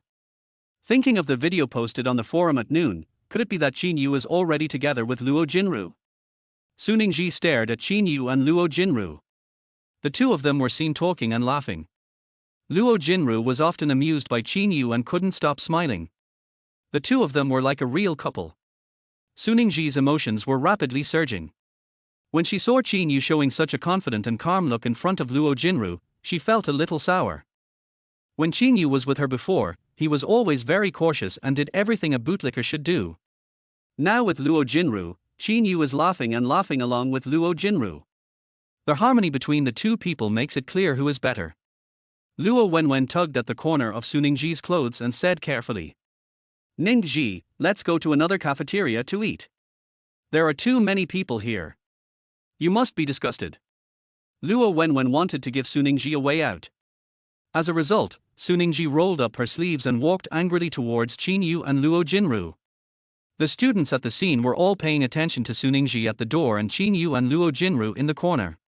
Almost everyone knows the relationship between Qin Yu and Suningji. Today is simply like a sure hell. Luo Wenwen and her 2 other roommates looked at the aggressive Suningji, but they were powerless to do anything. Qin Yu was still sitting in his seat, chatting and laughing with Luo Jinru. But suddenly, everything around me became quiet. He felt a murderous aura behind him, and the temperature seemed to drop a few degrees. Qin Yu subconsciously looked back. Suddenly, a pair of extremely cold eyes shot out 2 cold rays. Qin Yu was slightly stunned. Isn't he this Suningji? Why is she here and looking at me like that? She must be crazy. Doesn't she dislike herself and treat herself as heir, the farther away the better? Luo Jinru also saw Suningji. Seeing her angry look, she felt that 1 million a month was totally worth it. Bang! Suningji walked to the dining table and slapped Qin Yu's plate hard, almost knocking over the food. This scene stunned the people who were watching the excitement around. As expected of Suningji, who has a hot temper, she starts fighting as soon as she disagrees with something. Qin Yu was startled and said with a bad look, "Hey, Suningji, what are you doing? You almost knocked over my food." Suningji was stunned. Qin Yu had never spoken to her in this tone before. How dare Qin Yu be so bold as to be mean to her today? Suningji pointed at Qin Yu and said incredulously, "Qin Yu, what tone are you using to talk to me? Don't you want to live anymore?" This chapter is not over yet, please click on the next page to continue reading. Qin Yu was speechless. He had nothing to do with Suningji now. At most, she was just a former client. Besides, Mrs. Su also told him not to bother Suningji anymore and not to appear in front of her. But it was Suningji who came to him on her own initiative, so there was no need for Qin Yu to continue to act like a bootlicker like before. "Student Su, please respect yourself. I'm having dinner with my friends here, please don't make trouble." Suningji was stunned. She didn't expect Qin Yu to speak so coldly. Could it be that this guy has really fallen in love with someone else? How is this possible? Qin Yu has been her king of licking dogs for more than 3 years. Suningji turned to look at Luo Jinru, who had a playful look on her face, and said in a bad tone, "Luo Jinru, it's you, right? It was you who seduced Qin Yu." Luo Jinru said proudly. "Suningji, you don't cherish Qin Yu. Now he is my suitor. Why are you so anxious here? And the whole school knows that you ignored Qin Yu and even threatened him to get lost. Now Qin Yu is pursuing me, you should be happy. Har har har." Luo Jinru and Suningji have been fighting openly and secretly since they entered the school, and both of them have their own supporters. The 2 women are the spoiled ones who are loved by everyone and they hate other women to be better than them. Now that Luo Jinru is pursued by Qin Yu, she has the upper hand, and she can mock Suningji as much as she wants. What? When did he become your lickspittle? Qin Yu has always been my lickspittle. He does whatever I want him to do. When will it be your turn to interfere in our affairs? Suningji hit back unceremoniously. Chapter 9. The top actress is back. Qin Yu frowned and said nothing. "I am nothing, you can do whatever you say." So Qin Yu replied without hesitation. "Student Su, how can you say that? When I was pursuing you, didn't you always hate my presence? So I'll do what you want. Let's stop seeing each other. I admit that I caused you a lot of trouble in the past. You may hate my pestering you, but I promise that I won't do that again in the future. After Qin Yu finished speaking, he stood up, took Luo Jinru and left. Su Ningji's eyes widened. What did she just hear? Qin Yu actually rejected her publicly. Is this something a bootlicker would say? Looking at the backs of Qin Yu and Luo Jinru, Su Ningji felt as if her heart was being cut by a knife. Thinking back to the past, when Qin Yu was her bootlicker. He is obedient to his words and will complete whatever he is told to do with all his heart. He always responds to my requests. Why does he change his mind now? Could it be that I was really too cold to him in the past? Not only did I speak ill of him, but I also beat him up. Am I really wrong? Su Ningji stood there, lost in thought. In full view of everyone, Qin Yu took Luo Jinru out of the cafeteria. At this time, Qin Yu received a WeChat message and he clicked it to take a look. This was sent by another of his clients. The content is very short, just one line of words. My humble servant, I will be back in Zhonghai at 3 p.m. Wash your groin and face and come to my house. Qin Yu couldn't help but smile bitterly when he thought of this client. This is the top domestic actress Lin Shishue. I love cosplay the most, almost to the point of being crazy and unable to differentiate between reality and the character. What's wrong? Who sent you the message? Why do you have that expression? Luo Jinru asked. Oh, tilde nothing, a friend is going back to Zhonghai this afternoon and asked me to come over for something. Friends? Do you still have friends? You've always been alone. I heard that even the people in your dormitory don't want to play with you. Qin Yu scratched his head in embarrassment. The strong are always lonely. In addition, his job is special, so he avoids dealing with people from school if possible. In case you are serving customers outside. It would be bad if we were caught by people at school. Qin Yu obviously underestimated his influence. With his looks, he should have been in school a long time ago. Especially girls have been dominating the headlines for a long time, just like boys love to talk about school beauties. Jinru, I have to go out for some work this afternoon, so I'd better take you back to the dormitory. Today is Saturday, I'm going home. Where are you going? How about I take you there? My driver is at the school gate. I'll take you there. Qin Yu waved his hands quickly. Oh, no thanks, my friend is very close, I can just walk over. Luo Jinru narrowed her eyes, but did not continue to pester him. She knew that Qin Yu treated her like this only because of money. He is indeed a greedy man, but fortunately this man is very handsome, so it would be nice to use him to piss off Su Ningji to death. Okay, I'll go back first then. After seeing Luo Jinru off, Qin Yu returned to the dormitory, took a shower, and changed into clean and fashionable clothes. Lin Shishue is a big star and has extremely high requirements for her dress, so Qin Yu has to cater to her tastes. Qin Yu staggered out of the school. It seemed that there would be another fierce battle this afternoon. It took Qin Yu half an hour to arrive at Lin Shishue's residence. This is the most expensive riverside apartment in Zhonghai City, with one house occupying an entire floor. Qin Yu took the elevator to the 20th floor. When I arrived at the door, I pressed the fingerprint lock with ease. Lin Shishue had already recorded his fingerprints. She also said that when she was performing or filming across the country, Qin Yu could stay at her house at will. However, Qin Yu only came when Lin Shishue looked for him, and never came at other times. Not taking small advantages of clients but only taking big advantages is one of the principles of Qin Yu, a professional bootlicker. Moreover, Lin Shishue was generous and gave Qin Yu 300,000 yuan a month.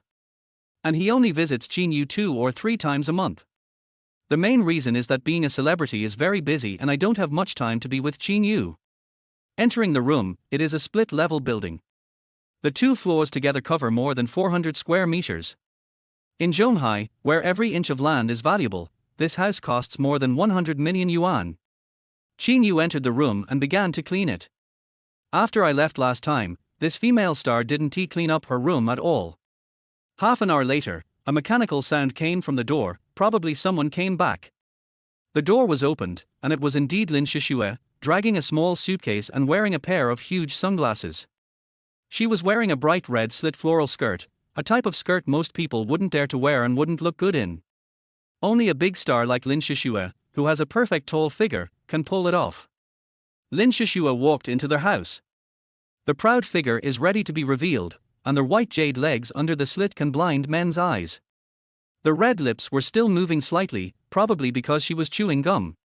As soon as Lin Shishua entered the door, she saw Qin Yu mopping the floor wearing an extra small lady's apron. Lin Shishua just took a look and was not surprised. Seeing the big star coming back, Qin Yu hurried forward. He took the small suitcase from her and asked her how she was doing. "My queen, you are finally back. I missed you so much."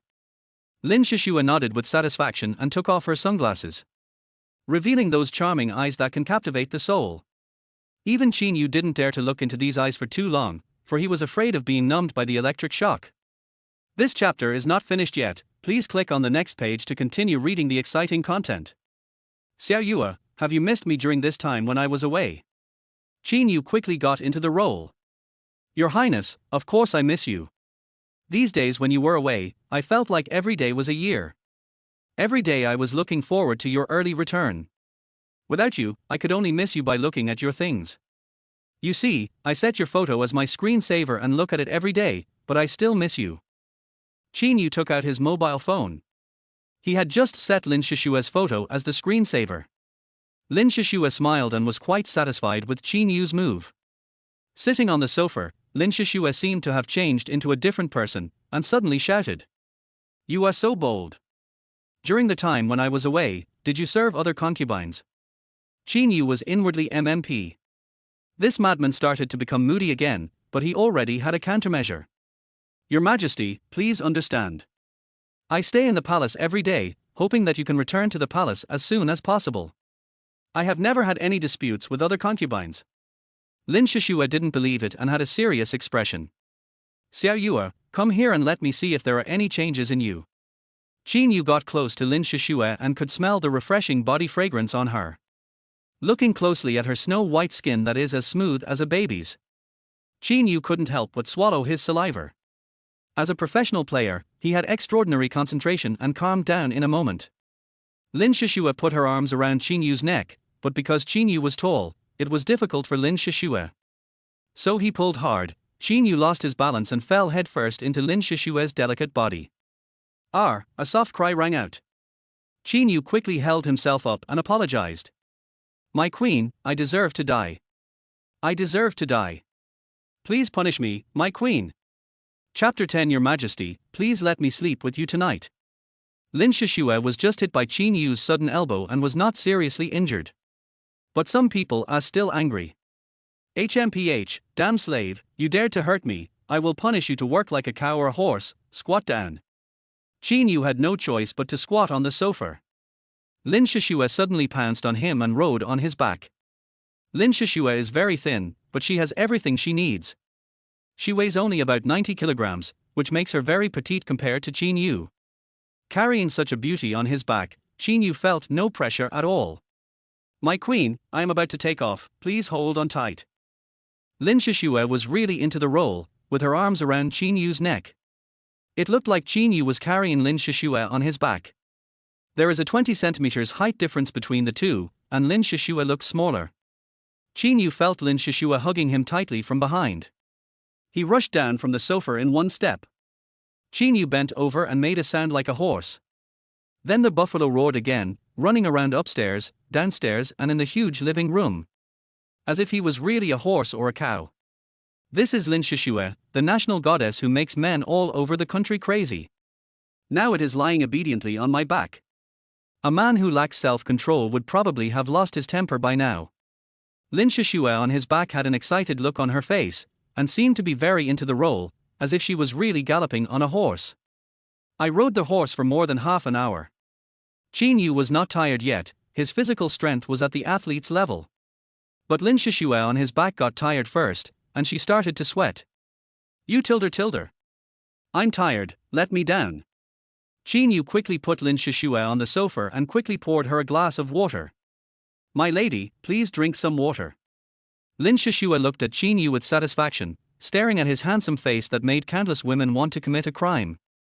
And Qin Yu's clothes were a little messy at the moment because he had just carried her on his back, and his strong chest muscles were faintly visible under his short-sleeved shirt. Lin Shishua felt a little jealous, so she waved and ordered, "Xiao Yue, come here and stay closer to me." Qin Yu didn't think much about it and sat down next to Lin Shishua. Lin Shishua put her arms around Qin Yu's neck and looked at him with seductive eyes and a smile. Your Majesty, how about letting me sleep with you tonight? Qin Yu's heart was shocked. Sure enough, this crazy woman changed her role again. However, Qin Yu had already prepared a solution. Queen, I'm not going anywhere tonight. I'm staying with you. Lin Shishua smiled even more happily. Looking at the handsome face and masculine body so close to me. Lin Shishua rested her little head in Qin Yu's arms, listening to his strong heartbeat. Qin Yu remained calm. As a professional player, this temptation was nothing to him. He was like a sculpture, motionless, and his body showed no reaction at all. Although Lin Shishua is a lunatic, she reached a cooperation with Qin Yu. She knew that Qin Yu would not sell his body, so even if she was greedy for Qin Yu's body. I won't force Qin Yu. Things are pretty good now. Lin Shishua was very satisfied to be in this safe embrace. After working in the entertainment industry for several years, she has gone from a small-time actress to a top star. Only she knows the sadness involved. Because I stick to the bottom line and don't want to be subject to unspoken rules. He was hidden in the first 2 years of his debut, but gold always shines. Lin Shishua relies on her stunning looks and solid basic skills. He became famous thanks to some self-media publicity and was then signed by the largest entertainment company in the country. In recent years, he has become one of the top stars in Asia, with hundreds of high-end endorsements every year. Because of her unsuccessful debut in previous years, Lin Shishua became extremely obsessed with professional skills. 2 years ago, she found Qin Yu by accident and started role-playing with Qin Yu. Qin Yu learned a lot of skills in the entertainment industry from her. I learned singing, dancing and acting from this girl. And he was extremely professional. When Qin Yu first played the role with Lin Shishua, he felt that he did not do it well. He would often be mercilessly beaten by Lin Shishua, but now their acting is becoming less and less like acting. They have played enemies, lovers, basically every role you can think of. In short, they are just two crazy people. Qin Yu hugged Lin Shishua and gently patted her delicate back with his hands to give her enough sense of security. Queen, you don't have to work so hard.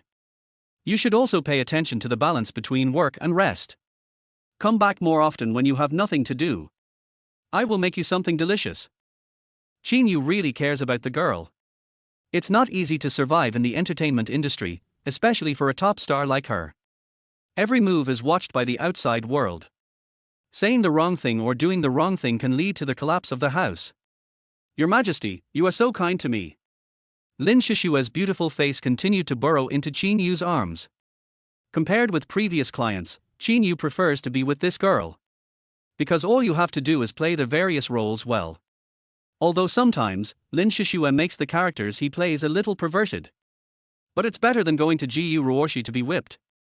Lin Shishua was tired from playing and her body was covered in sweat, but the smell was even more fragrant. Qin Yu even suspected that this incredibly beautiful superstar was marinated in perfume. I'm going to take a shower first. I've prepared a new set of clothes for you in the box I brought back. Go put them on and come up. Qin Yu nodded. After Lin Shishua went upstairs to take a shower, Qin Yu opened the small box that Lin Shishua brought back. This chapter is not finished yet, please click on the next page to continue reading the exciting content. There was indeed a set of clothes inside. Qin Yu picked it up and took a look. Suddenly his eyes lit up. This was really an imperial robe. It seems that I will really be the emperor this time. After Qin Yu put on the imperial robe, he faced the mirror at the door and made a gesture as if he was pointing at the mountains and rivers. Hey! As expected, you're so damn handsome. Everything looks good on me with this figure. It's just a little tight. Qin Yu went upstairs and prepared to wait for Lin Shishua in the room. But I heard Lin Shishua's delicate voice coming from the bathroom. Your Majesty, please come in and wash me. Qin Yu staggered when he heard that. The big star must have taken the wrong medicine today, he is having such a big time. Oh, Queen, men and women should not touch each other. I'll wait for you outside. Unexpectedly, Lin Shishua's voice turned cold. I asked you to come in, didn't you hear me? Qin Yu shrank his neck. Lin Shishua was obviously angry from his tone. Qin Yu took a few deep breaths, gritted his teeth, opened the bathroom door and walked in. As a professional player, he has also encountered this situation. As long as you are firm enough and don't look sideways, you can face it calmly. Qin Yu walked into the bathroom and saw Lin Shishua lying in the huge electronic bathtub. I thought I could see infinite beautiful scenery. But there was a thick layer of foam floating on the bathtub, and Lin Shishua's only a small head was exposed. Under the swan-like neck, one can vaguely see a hint of white and delicate collarbone. If Lin Shishua's fans knew that she was their dream goddess. If I show myself in front of a man like this, they will definitely be jealous to death. Seeing Qin Yu wearing the imperial robe, Lin Shishua burst out laughing. Har har, I didn't expect that the male lead in our crew doesn't have a better figure than you. This imperial robe is obviously one size too small. Qin Yu's expression remained unchanged as he walked closer to Lin Shishua and squatted down. Queen, what do you want me to do? Lin Shishua smiled with satisfaction. Little guy, can't I control you? Lin Shishua slowly stood up, but with her back facing Qin Yu. Please rub my back. I can't reach it. Chapter 11. Come here and kneel down. Qin Yu looked at the fair and translucent skin and wondered, can women really have such good skin? Qin Yu looked at it for a few seconds and then regained consciousness. He picked up the sponge bath brush next to him and gently wiped Lin Shishua's back. Qin Yu's technique was very gentle, and Lin Shishua could feel his attentiveness. Qin Yu, do you think I'm beautiful? Qin Yu said from the bottom of his heart. Beautiful, you are the most beautiful girl I have ever seen. Just like a fairy in the sky. As a professional player, Qin Yu says the same thing to every client. These clients of his are indeed rare beauties in the world. It would be better if they were a little more normal. Unfortunately, they are all mentally ill or perverted with serious violent tendencies. Fortunately, Qin Yu is now in a much more relaxed mood, because in more than 3 months, he will leave here. These women can only torture him for the last 3 months. Lin Shishua giggled. Har har, since I am so beautiful in your heart, do you want to have me? Qin Yu was stunned for half a second, thinking quickly in his mind what this girl was thinking. There were female customers who asked him this question before. After all, Qin Yu's appearance and figure are there, which are the ceiling of human males. It is difficult for a woman to resist his charm. Shishua, I come from a humble background and have such a lowly status, how can I be worthy of you? I am only willing to quietly accompany you, take care of you, and protect you. I dare not ask for more. Qin Yu's words were flawless, showing his good impression of Lin Shishua. He also used his lowly status to reject Lin Shishua's advances. Perfect. Qin Yu couldn't see the expression on Lin Shishua's face at the moment as she had her back to him. At this moment, Lin Shishua's eyes were cold. She had been walking on thin ice all these years. It took everything she had to get to this point, but now she felt tired. Only when I have free time, I go back to Zhonghai and have fun with Qin Yu at home. Only then could she feel a little happiness, although sometimes her attitude towards Qin Yu was not so good. Even the anger he suffered on the crew would be taken out on Qin Yu. But Qin Yu was always very tolerant of her, never fighting back when she hit him, and never retaliating when she scolded him. He was also kind and considerate, treating her like the apple of his eye. Gradually, Lin Shishua has become accustomed to being with Qin Yu, even if it is only for a short time. Now that she is successful and has made enough money, she doesn't want to live so cautiously anymore. She wants to release her nature, and she wants to always have a life where Qin Yu cares for her. Qin Yu, if I give you a chance to stay with me forever, will you agree? Qin Yu frowned. Did this big star encounter any setbacks at work? Why are you talking so abnormally today? At this time in the past, it was her turn to play the host. Then you should vent all the anger you want to vent at work on yourself. Afraid that the atmosphere would suddenly become ambiguous, Qin Yu quickly thought about how to answer. What? Do you still need to hesitate? Do you know who I am? I am Lin Shishua, the goddess in the hearts of thousands of men, and you are actually hesitating. Lin Shishua was annoyed. She turned around and slapped Qin Yu on the stunned face. Qin Yu felt the burning pain on his face and forgot to look at the beautiful scenery in front of him. After Lin Shishua found Qin Yu, she retreated into the bathtub full of foam. He looked at the silly Qin Yu with a cold face. After a while, Qin Yu touched his cheek, which still had water stains left by the slap. Shishua, I'm sorry, I'm just a prostitute, how can I be worthy of you? Lin Shishua became even angrier and yelled. Get out! Get out of here! Qin Yu sighed, and could only stand up helplessly and carefully leave the bathroom. After Qin Yu left, Lin Shishua raised the hand that had just hit Qin Yu in the face and fell into deep self-blame. Why would I hit him? In my heart, I still instinctively thought that he was just a prostitute. I even felt that I would not have any psychological burden to hit him, but I really wanted him to stay by my side forever. In fact, Lin Shishua was troubled by her inner possessiveness. Qin Yu was just a plaything that she could call upon at will. Every time I see Qin Yu's flattering expression, Lin Shishua felt that this was what he deserved, and smiling at him was a charity to him. Qin Yu sat on the sofa in Lin Shishua's room and rubbed his face that was slapped. Alas, you are the financial sponsor and I am your bootlicker. I have experienced everything from being planned to being beaten. Qin Yu was very calm. Compared to that perverted female hooligan Gu Ruoshi, Lin Shishua was already a junior player. About half an hour later, Lin Shishua came out wrapped in a white bath towel. Like a lotus in clear water, graceful and exquisite, this is the best way to describe Lin Shishua at this moment. Lin Shishua sat on the big bed, without even looking at Qin Yu, and said directly, "Come here, kneel down." Qin Yu's mouth twitched. But he still walked in front of Lin Shishua very skillfully and knelt down. "But I was thinking in my heart, you are a rich woman and you have the final say, give me 300,000 yuan a month." Thinking of the number in the bank card, Qin Yu knelt calmly and firmly. "Do you know why I hit you just now?"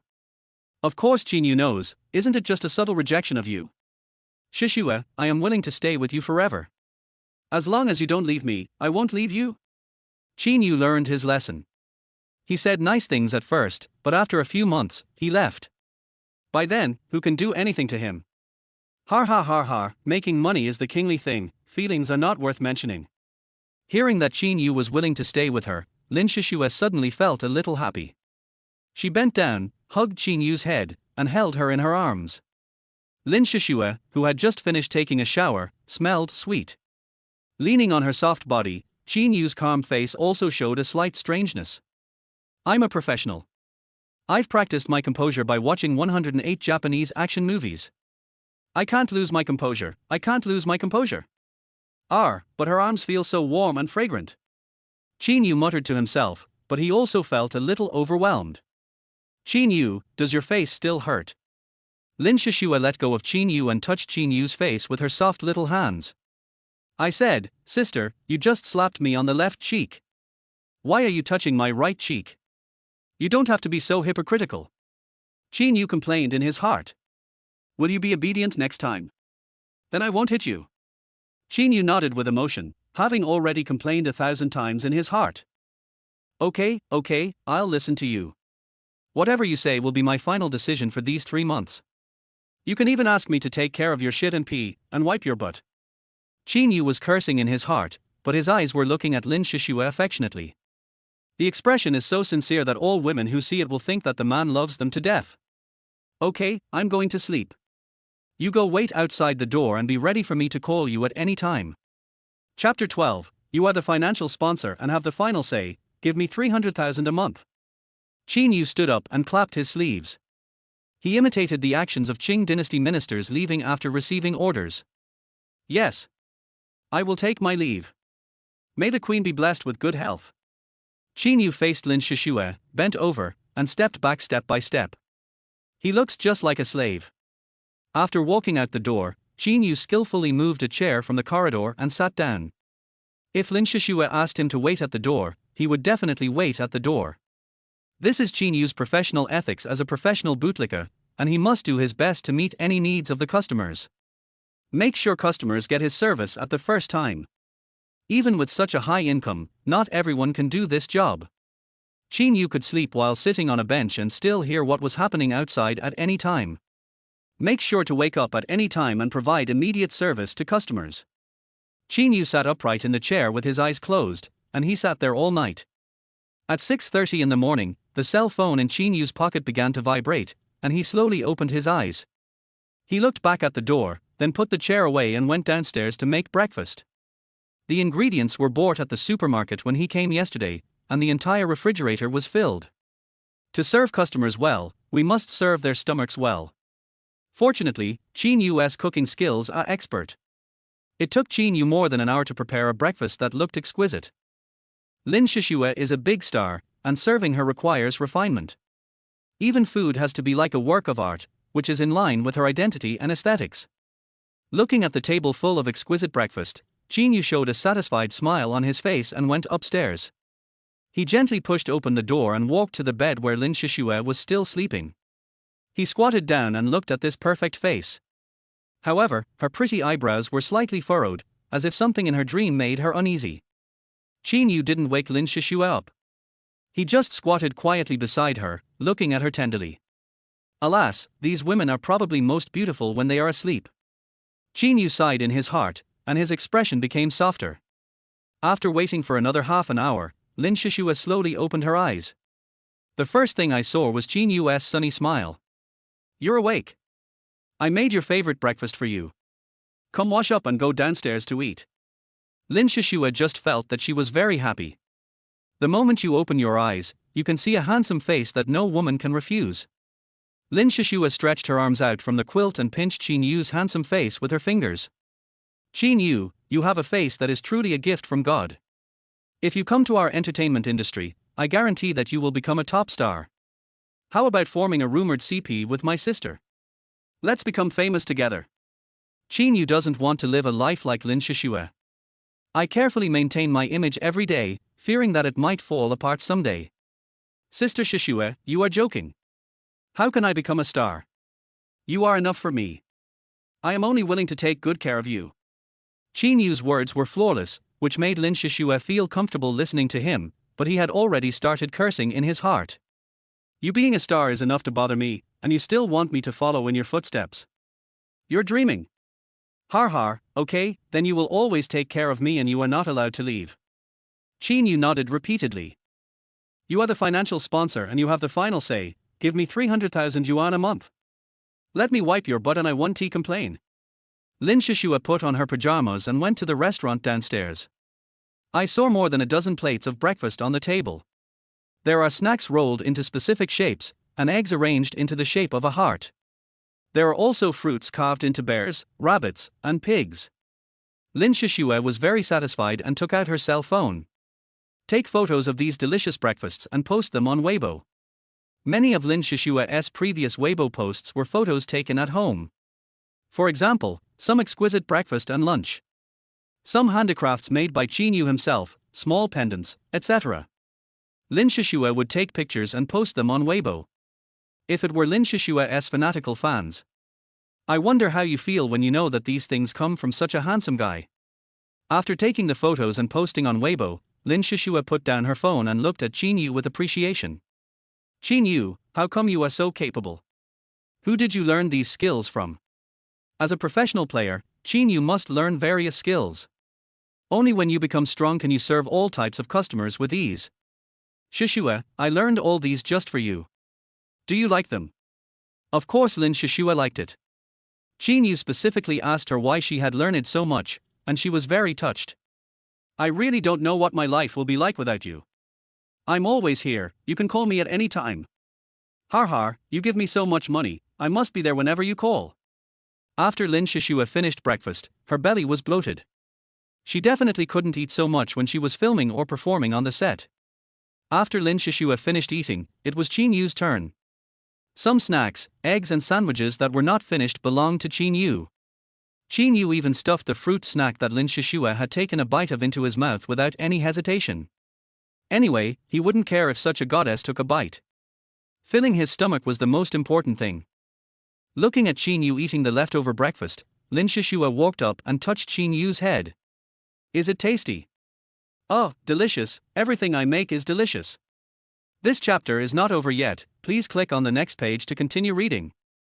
By the way, my next concert will be held in Zhonghai Stadium.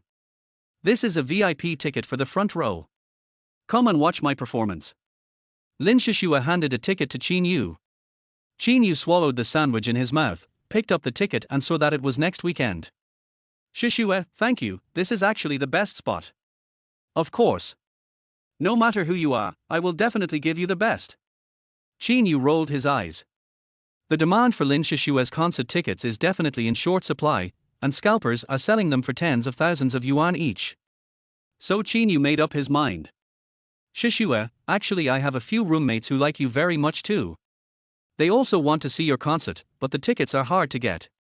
Why don't you give me a few tickets for the back row and I'll give them to them? Lin Shishua smiled faintly. This was a trivial matter for her. Okay, I'll ask my assistant to send you a few later, and you can ask your friends to come and see my performance too. Qin Yu was overjoyed, but he would not give it to his roommate. He would put them online and sell them. He could make at least 10,000 yuan from each one. How wonderful! Shishua, thank you so much. Since you want to thank me, then take practical action. Lin Shishua stepped forward and held Qin Yu in her arms. Qin Yu, who was sitting, only felt that he had entered a warm, soft and fragrant embrace. Qin Yu put his arms around Lin Shishua's waist and hugged her, saying affectionately, Shishua, it's great to be by your side. Qin Yu said this, but he was already worried in his heart. Is this woman in love with me? It's so dangerous. The first rule of my professional bootlicking is that you cannot develop feelings for your clients. It seems I have to run away as soon as possible. I don't want to mess with these lunatics. Chapter 13 Lesbian Female President. Qin Yu spent the whole day with Lin Shishua. She is very busy and seldom goes back to Zhonghai. Qin Yu was lying on the sofa, hugging Lin Shishua, like a couple in love. Then after watching TV for a whole day, maybe Lin Shishua came back from her busy schedule. She just wanted Qin Yu to hold her in his arms, to spend a day in peace and leisure, forgetting all her worries. The next day, after Lin Shishua finished the breakfast Qin Yu made for him, he went straight to the airport to return to the crew. Qin Yu returned to school. Today was the weekend, and Qin Yu took out his client list. From noon to afternoon, I had lunch with the female president of China Overseas Group. Qin Yu returned to the dormitory, took a shower, changed into luxury brand clothes, and then took a taxi straight to the female president's company. Qin Yu took a taxi to the downstairs of Zhonghai Qinsha Group. He went straight into the lobby and the security guard didn't stop him. Not only because Qin Yu now looks like a handsome and elegant young man.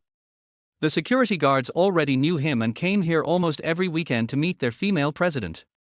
Qin Yu was familiar with the route. He came to the president's special elevator and went straight to the top floor. After arriving at the top floor, this is where the senior executives of Qin Group work. The female president Qin Jiqian is in the innermost office. Qin Yu walked in confidently. The senior executives of the group all looked at him, especially the female employees. Everyone's eyes were almost glued to Qin Yu. They had never seen such a handsome guy in their lives. Wow! Our president is really lucky to have found such a handsome boyfriend. Woohoo, I'm so envious. Your envy is useless. Such a handsome boy can only be matched with a beauty like our president Qin. Why don't you look in the mirror? Does the boy like you? Stop making trouble, my little brother has gone far away. Every weekend, why am I willing to work overtime? Just to see him, even just for a moment. The three female executives of Qin Group looked at Qin Yu's disappearing back with shining eyes and fantasized about him. Qin Yu came to Qin Jiqian's office, knocked, then pushed open the door and walked in. As soon as Qin Yu entered the room, he saw a tall figure standing in front of the floor-to-ceiling window with his back facing the door. Just looking from the back, this woman has a really good figure. A smart business suit looks like a uniform temptation on her. She wore a knee-length skirt and black stockings, and under her slender calves were black high heels with red soles, giving her a queen-like look. Such a perfect back view can keep all the male animals staring at it for a whole day. Qin Jiqian turned around slowly, her perfect face showing arrogance and abstinence, giving people an indescribable sense of distance. Qin Jiqian looked at Qin Yu with cold eyes, and her tone was even colder. Now that you're here, it might take up a little more of your time today. Is that okay with you? Qin Yu nodded. Qin Jiqian was a big client, and he would satisfy her even if he was busy. Boss Qin, I have time today. Suddenly, a sharp cold light flashed across Qin Jiqian's cold eyes. What did you call me? Qin Yu shuddered all over and quickly changed his words. Sister Jiqian, I was wrong, I shouldn't have called you that. Qin Jiqian slowly walked up to Qin Yu, raised her hand, and slapped Qin Yu in the face. Qin Yu felt a burning pain on his face and cursed himself for making a mistake. He must be prepared in advance next time. After Qin Jiqian slapped Qin Yu, she stared at Qin Yu's eyes with cold eyes. It seemed as if she wanted to see whether this despicable man had surrendered in his heart. After watching for a while, Qin Yu's expression did not change, and he did not feel any resentment. Qin Jiqian said word by word. Bitch, you know why I support you. You can call me that in the office, but don't make any mistakes when you go out. Qin Yu nodded quickly, looking as if he was intimidated by the aura of this female devil. Sister Jiqian, I'll remember this. I won't make the same mistake again. Qin Yu said he was submissive and his face was still burning, but he was complaining madly in his heart. I'm a professional player, this little humiliation is nothing. As long as my sister can give me money, I will lick her until she screams. When Qin Jiqian found Qin Yu before, she made it clear that she was a lesbian and she liked women. But Qin Group does not allow it because the president is a woman with abnormal sexual orientation. Then Qin Jiqian found Qin Yu and asked him to pretend to be her boyfriend and accompany her to some important occasions. Because of Qin Yu's good looks and height, he quickly became famous in her circle. Everyone says Qin Jiqian has found a boyfriend who is so handsome. Gradually, people ignored the fact that she was a lesbian. Tonight, you will accompany me to an event and be intimate with me. If you don't behave well, I will make you regret coming into this world. Qin Yu nodded hurriedly, looking like a little man. Jiqian, I will definitely do what a boyfriend should do and make you satisfied. Qin Jiqian showed a satisfied expression, but in Qin Yu's eyes, she was still so cold. At this moment, Qin Jiqian's cell phone rang. She picked it up and looked at it, revealing a smile that Qin Yu had never seen before. Qin Jiqian took the phone and walked to the floor-to-ceiling window to answer it. Qin Yu vaguely heard a coquettish female voice on the phone. Could this be Qin Jiqian's lover? Qin Yu was very curious. He had been Qin Jiqian's fake boyfriend for more than a year and had never met her girlfriend. After a while, Qin Jiqian put down the phone, came to Qin Yu and said, Come on, I want to have dinner with my baby, you can come with us. Qin Yu widened his eyes. Qin Jiqian was actually willing to meet her lover in person. Okay, Jiqian, I'll listen to you Tilda. Qin Yu became more and more curious about what Qin Jiqian's lesbian girlfriend looked like. Following Qin Jiqian, we came to the underground garage and stood next to a Rolls-Royce Phantom. Qin Yu respectfully opened the back door for Qin Jiqian and waited for Qin Jiqian to sit in before he sat in the passenger seat. As soon as Qin Yu sat in the passenger seat, Qin Jiqian hit him hard on the back of his head. Qin Yu, do you want to die? Qin Yu touched the back of his head, confused. Isn't he this big president going to pick up his little lover? Shouldn't he leave the back seat for that little lover? Sister Jiqian, I? What do you mean by you? Why are you sitting in the passenger seat? Do you want others to see that our relationship is not normal? Qin Yu quickly got out of the passenger seat, then got into the back seat and sat down carefully, like a good boy. The driver is Qin Jiqian's confidant and will not reveal it to others. Qin Jiqian gets angry when she sees Qin Yu. You've made 2 mistakes today. I don't want you to make another mistake today. Do you hear me? Qin Yu nodded hurriedly. Yes, Sister Jiqian, I won't make the same mistake again. The car drove out of the Qin Group building and headed towards a villa area in the suburbs.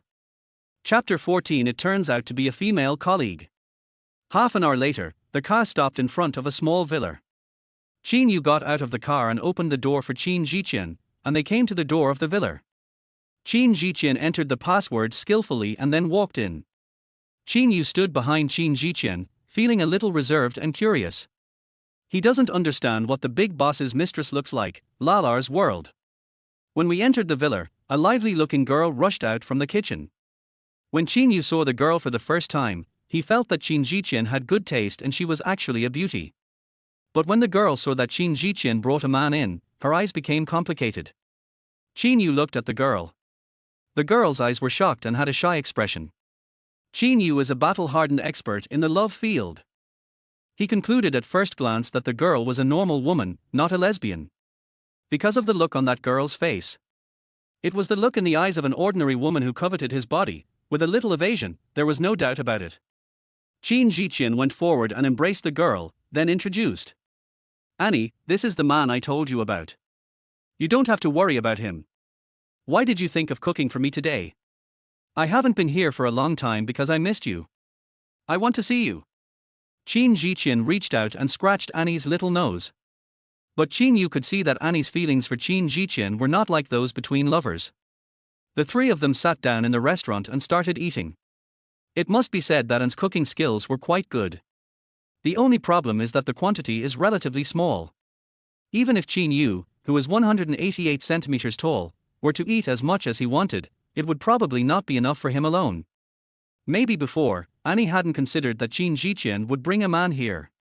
Jiqian, is this the man you were talking about, the one you used to cover up our relationship?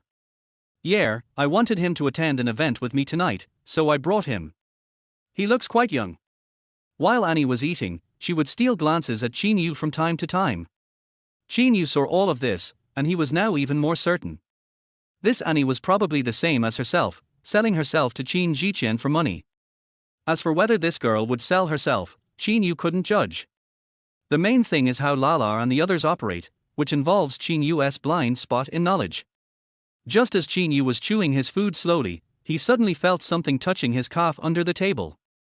Qin Yu raised his eyes and saw Annie's peach blossom eyes looking at him charmingly. Damn it! You really want to harm me? You actually seduced me in front of Qin Jiqian. Qin Yu secretly cursed Annie in his heart for being so promiscuous. She quickly pulled her foot back, but Annie was very brave. She refused to give in and gently scratched Qin Yu's legs with her feet. When Qin Jiqian wasn't noticing, she looked at Qin Yu with a very provocative look. Qin Yu has basically confirmed that this woman is a normal person who likes men. Being kept here by Qin Jiqian, she probably hasn't tasted the love of a man for a long time. Today when I saw Qin Yu, this tall and handsome man, the restless desire in my heart was ignited. He actually dared to do these little tricks in front of Qin Jiqian. Qin Yu put down his bowl and chopsticks, coughed and said, "Oh, I'm full, you guys eat." Then he stood up, walked to the living room and sat down. Annie even glanced at Qin Yu's perky buttocks out of the corner of her eye. This man must be very strong. After dinner, Qin Jiqian took Annie to the living room. Qin Yu was very curious about what they were like when they were intimate.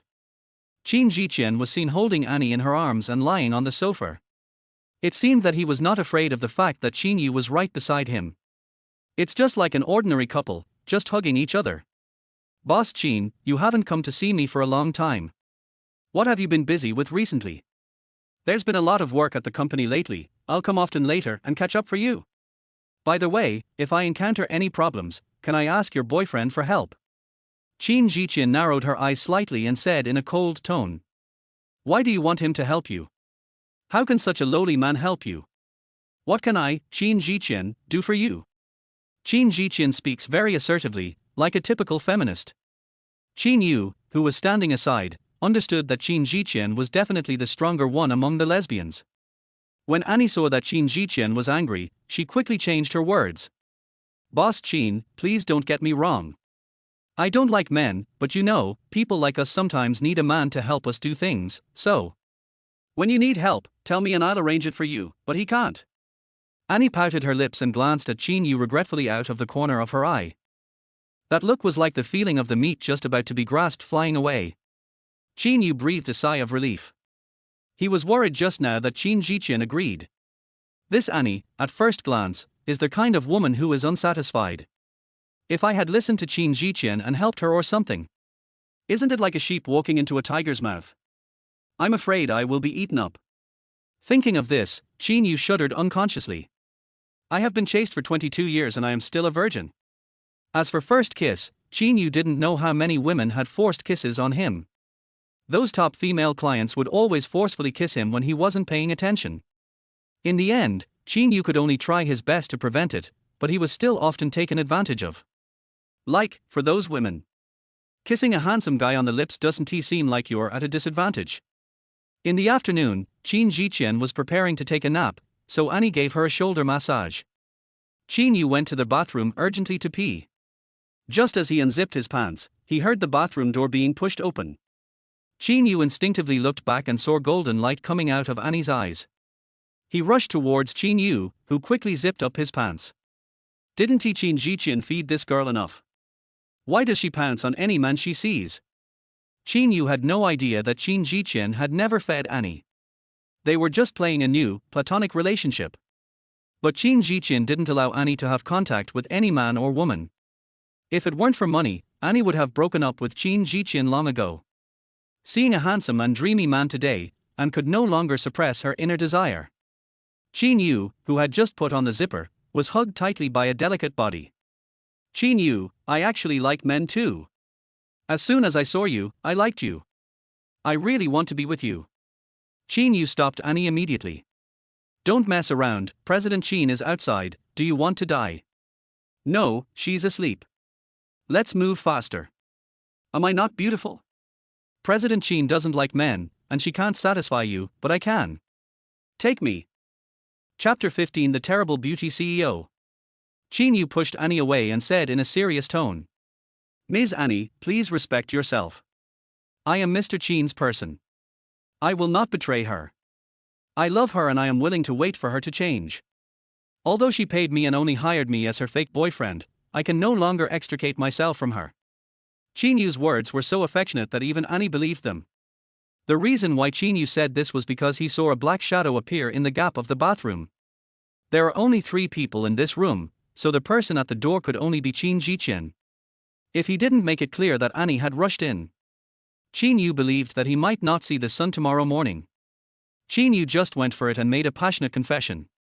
Anyway, Qin Jiqian only likes women, no matter how much he confesses. Qin Jiqian wouldn't do anything to him. Besides, I will graduate in more than 3 months, and then I can fly freely as I please. At this moment, Qin Jiqian was standing outside the bathroom. When I heard Qin Yu's affectionate confession, my heart skipped a beat. She is not actually a pure one, she used to like men. But something happened in junior high school, where she was almost molested by a senior boy after school. In the end, if it weren't for a big sister from the senior grade who saved her, Qin Jiqian's junior high school career would have been ruined. Later, the big sister said she liked her, and Qin Jiqian was very ignorant at that time. Completely confused about the difference between admiration and love, she tried to imitate the big sister's preferences. Later on, he even imitated that big sister, which led to Qin Jiqian becoming interested in women. She was forced to become gay, but it's easy to recover from this. All it takes is a man to show up. Annie in the bathroom was stunned. She had been burning with desire for a long time. What did you say? You like Miss Qin, but she's just a bitch. She can't possibly give you her body, but I can. I have such a great figure, and I'm very sexy. I can even serve a woman well, and I can serve you comfortably, too. Qin Yu felt sick looking at Annie at this moment. Miss Annie, I'm sorry, please don't embarrass me. I am only loyal to President Qin. Even if she doesn't love me, I won't do anything to let her down, even if we are just doing a deal. Qin Yu was about to push Annie away and leave the bathroom. The door was kicked open. Annie was so frightened that she trembled all over.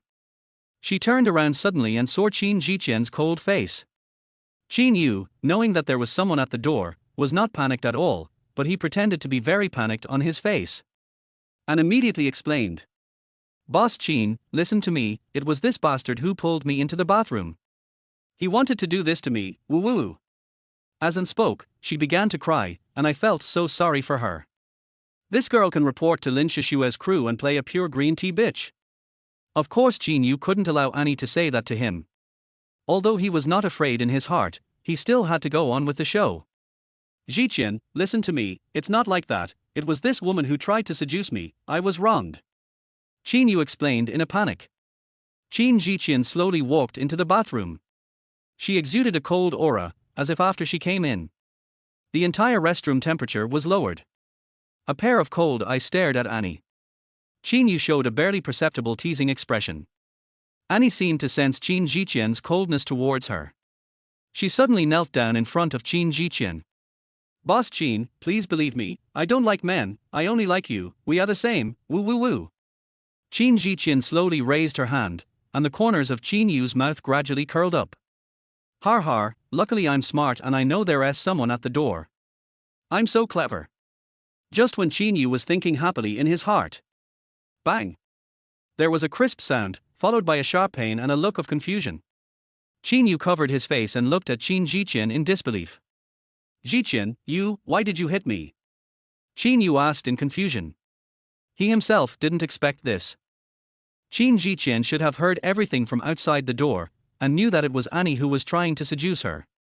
It proves that Annie betrayed Qin Jiqian, so shouldn't Qin Jiqian beat Annie? Why did she end up hitting herself? Qin Yu has served so many perverted female customers. This was also the first time he felt puzzled. Qin Yu, do you know why I hit you? Qin Yu covered his face and tried his best to suppress his anger in his heart. He had never felt so aggrieved when he was tortured by a female devil like Ji Yu Ruoshi before. Qin Yu was not afraid of physical blows at all. But in this obviously indiscriminate situation, Qin Jiqian chose to punish him. Did Qin Jiqian really love this woman? Did she not care even if she cheated on him? Is this the way lesbians do things? Qin Yu sneered in his heart, it seems that he will go back today. We must make up for the psychological characteristics of this group. After a moment, Qin Yu adjusted his mood and became a professional bootlicker. If you take money from others, you have to endure all kinds of unreasonable demands from customers. Jiqian, you must have your reasons for hitting me. I was wrong. After Qin Yu finished speaking, he walked out of the bathroom. Although he was a little depressed, he had to swallow his anger. In the last 3 months, I must leave here. These women are fucking crazy. After Qin Yu left, only Qin Jiqian and Annie were left in the bathroom. Annie was relieved when Qin Yu was beaten just now. It seemed that Qin Jiqian loved her. They were reluctant to hit her, and just when Annie was secretly rejoicing, Qin Jiqian took action. Qin Yu heard Annie's screams coming from the bathroom in the living room. Hearing this cry, Qin Yu's expression twisted. This shows how miserable Annie's screams were, and it also proves how cruel Qin Jiqian is. About half an hour later, Annie's screams finally became weaker. Qin Jiqian just came out of the bathroom, looking like nothing happened. Qin Yu quickly stood up and came to Qin Jiqian in a flattering manner. He picked up a wet towel, squatted down and wiped Qin Jiqian's hands, and comforted her while wiping. Sister Jiqian, don't be angry. You are so rich, you will definitely find a better and more beautiful woman. Come, your hands are dirty, let me wipe them for you. Qin Yu carefully used a wet tissue to wipe Qin Jiqian's hands. She felt the touch from her fingertips and looked at the man in front of her who was concentrating on wiping her hands. Qin Jiqian suddenly felt guilty. Why did she slap Qin Yu just now? He was obviously not wrong, Qin Jiqian could feel it. The moment Qin Yu was slapped, anger and confusion subconsciously appeared in his eyes. But in just a moment, the man became obedient and even forgot the fact that he was beaten. Is this man really just a bastard, a lowly dog without any dignity? But what was that look just now? Qin Jiqian subconsciously put her hand on Qin Yu's head. Chapter 16, All Men Are Bitches. Soft hair, very smooth and slippery. How can a man's hair quality be better than a woman's? Qin Yu felt Qin Jiqian holding his head down and subconsciously looked up, meeting Qin Jiqian's complicated eyes. At this moment, Qin Jiqian and Qin Yu looked at each other. Qin Yu's deep eyes were so bright and fascinating. This man is worthy of being the ceiling of human appearance, he is so handsome. Qin Jiqian is not the real Lar at all. At this moment, a string in her heart seemed to tremble violently. Qin Yu showed a warm smile, like a spring breeze. Qin Jiqian actually felt a little embarrassed and even shy. This was an emotion she hadn't felt in the past 10 years. As if she realized that her face was a little hot, Qin Jiqian quickly turned her head and looked away from Qin Yu. Does this dog man have magic power? I like women, and men are all bitches. Qin Jiqian gave herself a hint in her heart. But Qin Yu's deep and bright eyes always lingered in her mind. Qin Jiqian pulled her hand back and said impatiently, "You don't have to wipe it, I washed my hands." Qin Jiqian pulled her hand back from Qin Yu's hand, and her heart suddenly started beating inexplicably. Qin Yu stood up. He really wanted to go to the bathroom to see how badly Annie was beaten. Sister Jiqian, Annie. Qin Jiqian's tone was cold. Don't worry about her. I'll send someone to take her away. She won't die, but she won't be far from dead. Qin Yu shrank his neck. This woman was as perverted as the underground big sister Ji Yu Ruoshi. Hearing Qin Jiqian say this, Annie must be feeling miserable at this moment. Qin Yu was too lazy to look, for fear of being scared. Come on, I'll take you to buy some nice clothes. You have to accompany me to an important event tonight. Qin Yu followed Qin Jiqian out of the villa, got into a Rolls Royce, and headed straight for the best luxury shopping mall in Zhonghai. This is Qin Yu's favorite part, when rich women take him to the mall and buy luxury goods for him. This is also another key to Qin Yu's income generation. An hour later, Qin Yu was wearing a set of top-quality luxury menswear and carrying bags of various sizes in his hands. Qin Yu couldn't stop smiling. Just his clothes and the bags in his hands were worth hundreds of thousands. Especially this set of clothes, which is worth more than 300,000 yuan. After attending today's cocktail party, Qin Yu will go back and sell it to Lao Ju's pawnshop, which will bring in another astonishing income. As for the next time she meets Qin Ziqian at a cocktail party, she will not ask Qin Yu to wear the same clothes twice in a row. Finally it was night and the driver drove a Rolls-Royce to the venue. Qin Yu got out of the car, opened the door for Qin Ziqian, and respectfully led her out of the car. Then Qin Ziqian put her arm around Qin Yu's arm, like a real couple. But, the current Qin Ziqian. After what happened in An's villa in the afternoon, my mentality changed subtly. Especially outside the bathroom, I heard Qin Yu's affectionate confession inside. It turns out that this bastard has always been deeply in love with me. But I like women, all men in the world are bitches. Just when Qin Ziqian felt a little touched by Qin Yu deep in her heart, she quickly hypnotized herself. Qin Yu looked at what was in front of him. This was a garden-style manor covering a huge area. The garden in front alone is over 1,000 square meters, like a palace. Qin Yu had never seen such a large and luxurious manor villa complex. Sister Ziqian, where is this?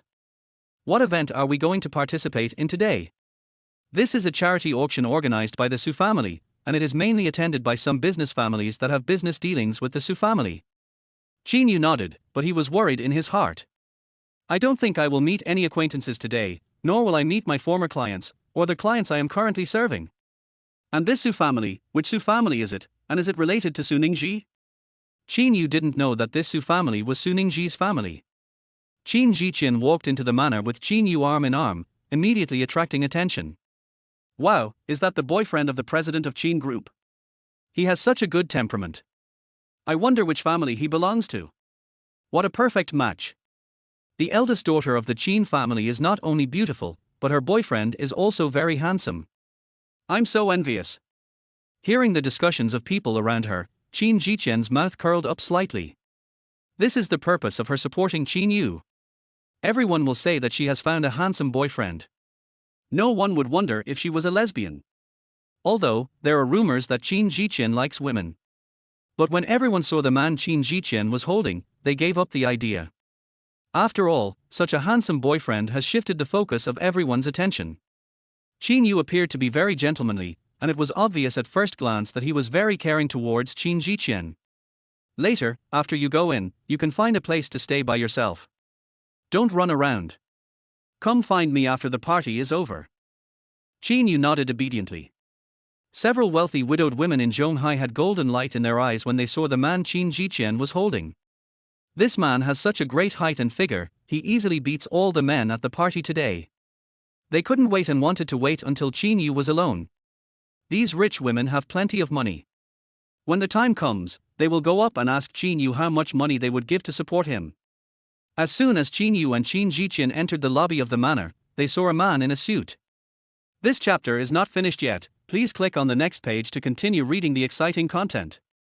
He walked forward with a bad look on his face. The man was about 30 years old. He is well dressed and has an elegant temperament, and at first glance he looks like a young man from a wealthy family. The man stepped forward and frowned. Ziqian, why are you still with this college student? With your status, he is not worthy of you at all. Qin Ziqian immediately looked unfriendly. Qin Yu knew this person. He was a suitor of Qin Ziqian and the second generation of a wealthy family in Zhonghai. He has always coveted Qin Ziqian's beauty, but Qin Ziqian has never paid any attention to him. Qin Yu had seen this guy several times before when he attended activities with Qin Ziqian. Qin Yu was annoyed by the fact that she would come up to mock him every time. Luo Gang, please don't insult my boyfriend. Also, who I'm with has nothing to do with you.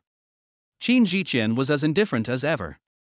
But, Ziqian, you are the president of Qin Group and the future successor of Qin Group. How can you be with a student whose background you don't know? I don't think the Qin family will agree to it. Qin Ziqian looked at Luo Gang with cold eyes, and the cold breath made Luo Gang shiver unconsciously. This cold and beautiful CEO was famous for her aloofness, and many rich young men had pursued her. But nothing ended well in the end. Please don't call me Ziqian, this name is not for you to call. After Qin Jiqian finished speaking, she pulled Qin Yu away, leaving Luo Gang trembling on the spot. Qin Jiqian simply doesn't give face to anyone. After all, he is the eldest master of the Luo family. Woman, no matter how cool you are, you will still beg for mercy under a man's crotch in the future. I wonder how long you can remain so proud. Chapter 17 Harassment by Rich Women. Luo Gang looked sinisterly in the direction Qin Jiqian left. This Luo Gang is not like the stupid villains in some novels who, when he fails to woo a woman, go and cause trouble for her boyfriend. Luo Gang has known Qin Jiqian's character for so many years. Making trouble for her man would have no effect on her at all and might even offend this icy CEO. In the whole of the manor, Qin Yu kept his head down and tried his best to reduce his presence.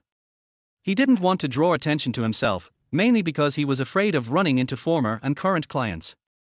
But he is just as handsome as Qin Jiqian. All the women were glancing at him. Qin Yu, there will be a small charity auction in the backstage later. I have to attend it. You can eat something outside by yourself then. Qin Yu nodded quickly and prepared to wait until Qin Jiqian left. Just squat in a corner and don't move around to attract attention. It's a pity that he doesn't show up in front of others, but someone comes to find him. At this moment, a pair of eyes in the distance looked at Qin Yu and Qin Jiqian in shock. This person was mainly looking at Qin Yu, with surprise on her face. This person is Suningji's mother Hu Peijun. She is the one who supports Qin Yu and acts as Suningji's bootlicker at school. It was she who made Qin Yu leave her daughter without her daughter's knowledge. Now Qin Yu was seen being held by Qin Jiqian, appearing in the Su family manor. Patty who was shocked. Could it be that Qin Yu is hooking up with the rich woman Qin Jiqian? But then he thought about who Qin Yu was, a bootlicker who only did it for money. Hu Peijun laughed angrily. Humph, a dog will always eat shit. A prostitute will always be a prostitute. Looks like he has found a big client now. Qin Jiqian asked Qin Yu to stay put while she went to hold a charity auction.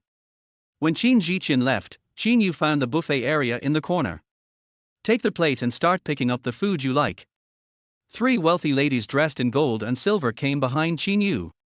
The most noble middle-aged woman in the middle reached out and patted Qin Yu on the butt. Qin Yu paused, turned around, and saw 3 middle-aged wealthy women with golden eyes.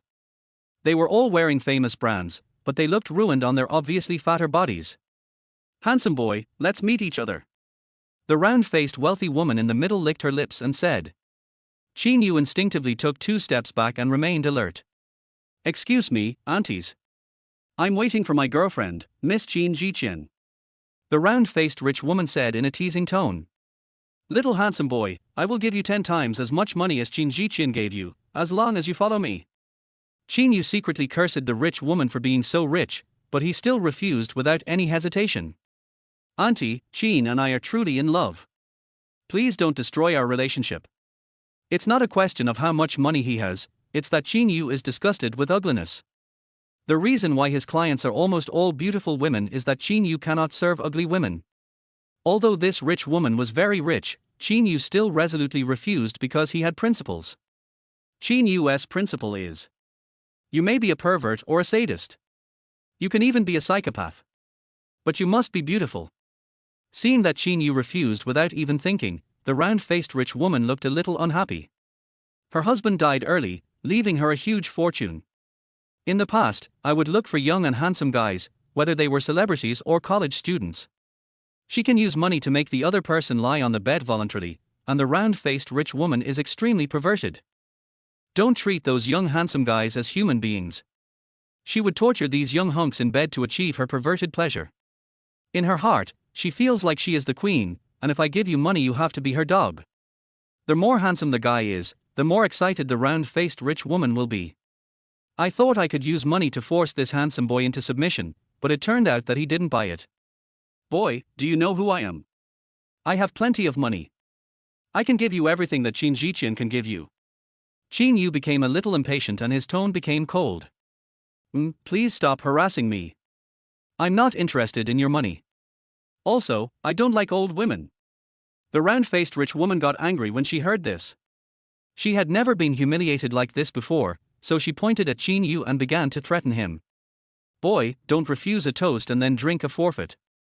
Everyone says that Qin Jiqian's boyfriend is a student with unknown origins. Aren't you afraid that I will target you? Qin Yu smiled faintly. He traveled around the world, oh no, around the world of bootlickers. What kind of threat had he not encountered? When you are a bootlicker around a beautiful woman, the most common threat you will encounter is the rich second-generation suitors around her. He has been working for more than 3 years, but he is still standing here. Please don't force me to tell Ms. Qin. You should all have heard about her character. If I tell her that you are trying to steal her away, do you think she will do anything to you? Qin Yu witnessed Qin Jiqian's terrifying behavior today and almost beat Annie to death. He was probably beaten to death. With her power, she could have just found someone to take care of it and she wouldn't be punished. Qin Yu was betting that these rich women were afraid of Qin Jiqian. Sure enough, as soon as Qin Yu said this, the faces of the 3 rich women changed. They originally wanted to come up and impress Qin Yu with money.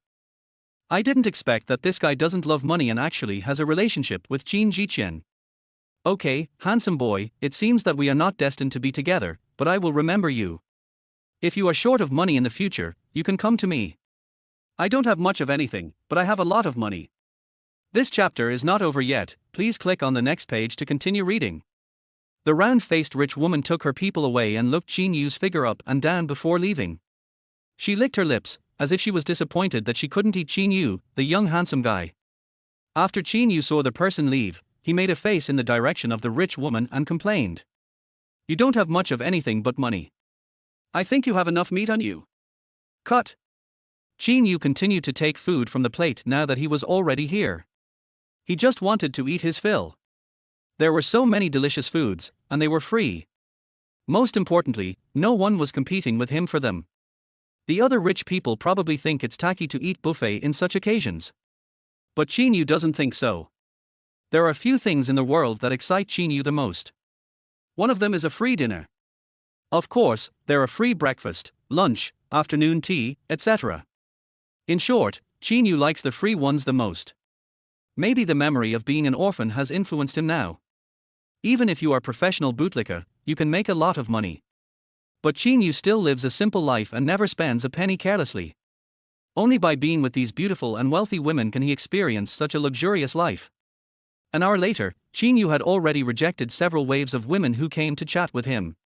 There are young ones, but there are also women who are older and uglier than the round-faced rich woman. Qin Yu was helpless. It's also a trouble that I'm too handsome. Qin Yu put down the NTH plate in his hand and burped. I'm finally full. Such delicious food, but no one eats it. What a waste. Qin Yu prepared to go outside the manor to get some fresh air. Just as I walked out of the manor gate, I saw a beautiful figure walking towards me. The beautiful figure also saw Qin Yu walking out. Suddenly, the two looked at each other and their eyes widened. Chapter 18 Another Shura Field. The person sitting opposite Qin Yu was none other than the eldest daughter of the Su family, Su Ningji. Su Ningji also stared at Qin Yu in disbelief. Qin Yu was wearing a top international brand today. He had a straight figure and looked extraordinarily handsome, like a graceful and elegant gentleman. This stunned Su Ningji, but she thought about the past 2 days. Su Ningji was very angry because of Qin Yu's indifference to her and he no longer flattered her like he used to. Qin Yu sighed, what a small world it is. Since Su Ningji was here, he had already guessed that this might be Su Ningji's home. Qin Yu didn't want to have anything to do with this arrogant little princess. After all, there was also Qin Jiqian involved. If she came out, she would see that she and Su Ningji were in a mess. Then I might be caught and drowned in the river at night. Qin Yu didn't want to cause any trouble and was about to bypass Su Ningji and go to the lawn outside. Su Ningji moved her steps, but did not let Qin Yu leave. Qin Yu walked to the other side, and Su Ningji moved to block the other side. In short, Qin Yu was not allowed to go out. Qin Yu was blocked by Su Ningji several times, so he said impatiently. Su Ningji, what do you want to do? Please move aside. When Su Ningji saw Qin Yu's attitude, she instantly became furious. Not only did he abandon me to become someone else's bootlicker, but now he treats me like this. Su Ningji pointed at Qin Yu and scolded. Qin Yu, are you blaming me for being so cold to you, beating and scolding you, and telling you to get lost, so you go and lick that cheap bitch Luo Jinru? Qin Yu really wanted to tell the truth. Miss, I only lick you because of the money your mother gives me. But Qin Yu has professional ethics and he won't do that. Student Su, I'm sorry. I was the one who caused you trouble before. Now I've figured it out. Didn't you hate me before? The way we are doing now is good for everyone. I'm sorry, please give way. Qin Yu reached out and held Suningji's shoulders to prevent her from blocking him again. Qin Yu walked outside, while Suningji was stunned. What does it mean to have figured it out? Does that mean that he will stop chasing her and stop being her lapdog? Suningji suddenly remembered a lot of things. Qin Yu had been so caring towards her over the past 3 years. Qin Yu loved her so much at that time. Why did he give up so readily now? Why? Suningji turned around and looked at the tall and straight figure. He didn't seem to have any regrets. Qin Yu! Suningji shouted. Everyone around was paying attention. Qin Yu looked around and quickened his pace. He couldn't let Qin Jiqian see him. Suningji ran quickly and caught up with him. She ran in front of Qin Yu. He stretched out his hands to stop Qin Yu. Qin Yu lowered his head and looked around. I am worried about Qin Jiqian, please don't come out at this time. Qin Yu seemed to have not seen Qin Jiqian, so he breathed a sigh of relief and looked at Suningji who was stopping him. Hey, big sister, what are you doing? Suningji pouted and asked. Qin Yu, this is my home, why are you here? I remember that our family did not invite the Luo family, so Luo Jinru had no reason to come here. Qin Yu's forehead was covered with sweat. Working in this line of work, he was most afraid of encountering such situations. Seeing that Qin Yu was a little embarrassed, Suningji took advantage of the situation and pursued him. Why, you can't answer. And the clothes you are wearing today are completely different from your usual style. You can't afford this dress. Tell me, who did you come with? Qin Yu lowered his eyes and thought quickly about how he should answer. More and more people gathered around, mainly because Suningji was the eldest daughter of the Su family and a rare fairy. Qin Yu was the most handsome man at the scene, and the couple stood in the middle of the garden. It's hard not to attract attention. Tell me. How did you get to my house? Suningji was aggressive. Qin Yu pursed his lips, his forehead covered with sweat, not knowing how to answer. Suddenly, a cold voice sounded from behind the crowd. He came with me. When Qin Yu heard this voice, his face did not feel relaxed, but became even uglier. That's right, this is Qin Jiqian's voice. The crowd automatically made way for a tall and cool man. Her face was frosty, as if everyone owed her 100 million. Qin Jiqian walked forward indifferently and stretched out her hand to pull Qin Yu to her side. At this moment, Qin Yu was like a little bird, allowing Qin Jiqian to pull him to her side. Qin Yu didn't dare to look at Qin Jiqian now. Qin Jiqian looked at Suningji with an indifferent expression, and said in a cold tone. Miss Su, why are you making things difficult for my boyfriend? Has he offended you in any way? Qin Yu was standing aside and really wanted to dig a tunnel to escape from here. Now it was Suningji's turn to be confused. What?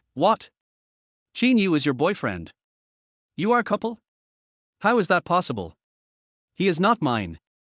Suningji did not continue talking, after all, it would not sound good to say it out loud. She looked at Qin Yu and Qin Jiqian who were holding hands. I don't know why, but I always feel a sour feeling in my heart. It was harder for her to accept than Qin Yu and Luo Jinru having dinner together. The area was filled with onlookers and the auction was over. Many people came out and saw that the place was surrounded by people. Suningji's mother Hu Peijun also saw this scene and she covered her forehead with her hands. As someone who has experienced this, she could see that her daughter seemed to have some feelings for Qin Yu. My dear, there is more to this chapter. Please click on the next page to continue reading. It's even more exciting later. I didn't expect that my daughter, who is misogynistic, would actually be attracted to men. Qin Jiqian narrowed her eyes and looked at Suningji, then glared at Qin Yu. She is not a fool, on the contrary she is extremely smart. It is obvious at a glance that there is an unspeakable relationship between Suningji and Qin Yu. But with so many people watching, Qin Jiqian won't make a big deal out of this, as it might turn out to be something shameful. If your own bitch makes a mistake, just take her home and give her a beating. She must not be bullied by other women here. Ms. Su, my boyfriend can leave now, right? I didn't expect your Su family would treat guests this way. Qin Yu, let's go. Qin Jiqian pulled the dazed Qin Yu and walked towards the garden gate. Suningji looked at Qin Yu's hopeless expression and immediately understood something. In their upper circle, Qin Jiqian is a well-known cold and beautiful female CEO who always keeps her word. It is also said that anyone who offends her will suffer a miserable fate. Suningji was a little worried about Qin Yu, so she called out to the two of them from behind. "Wait! You can't take Qin Yu away." Qin Jiqian turned her head, and her pair of cold eyes scared Suningji so much that she shivered. At this time, Su's mother Hu Pei-jun squeezed in, grabbed her daughter and started to scold her. "Ningji, what are you doing? His President Qin's boyfriend. Why are you stopping him from leaving? What if others say that our Su family doesn't know etiquette?" After scolding her daughter, Hu Pei-jun smiled at Qin Jiqian. "Har har, President Qin, that's not what I meant. Just take your boyfriend and leave." After Hu Pei-jun finished speaking, she withdrew her gaze and glared at Qin Yu fiercely, as if telling him to get out of here immediately. Qin Yu was not afraid of anything now. Since it had come to this, he glared back at Hu Pei-jun fiercely. "This silly woman is glaring at me. I have taken care of your daughter for more than 3 years, you should thank me."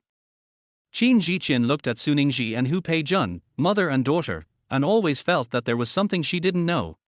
But she didn't think much about it. She took Qin Yu back and tortured him severely, and then she would know everything. "Let's go, stop looking."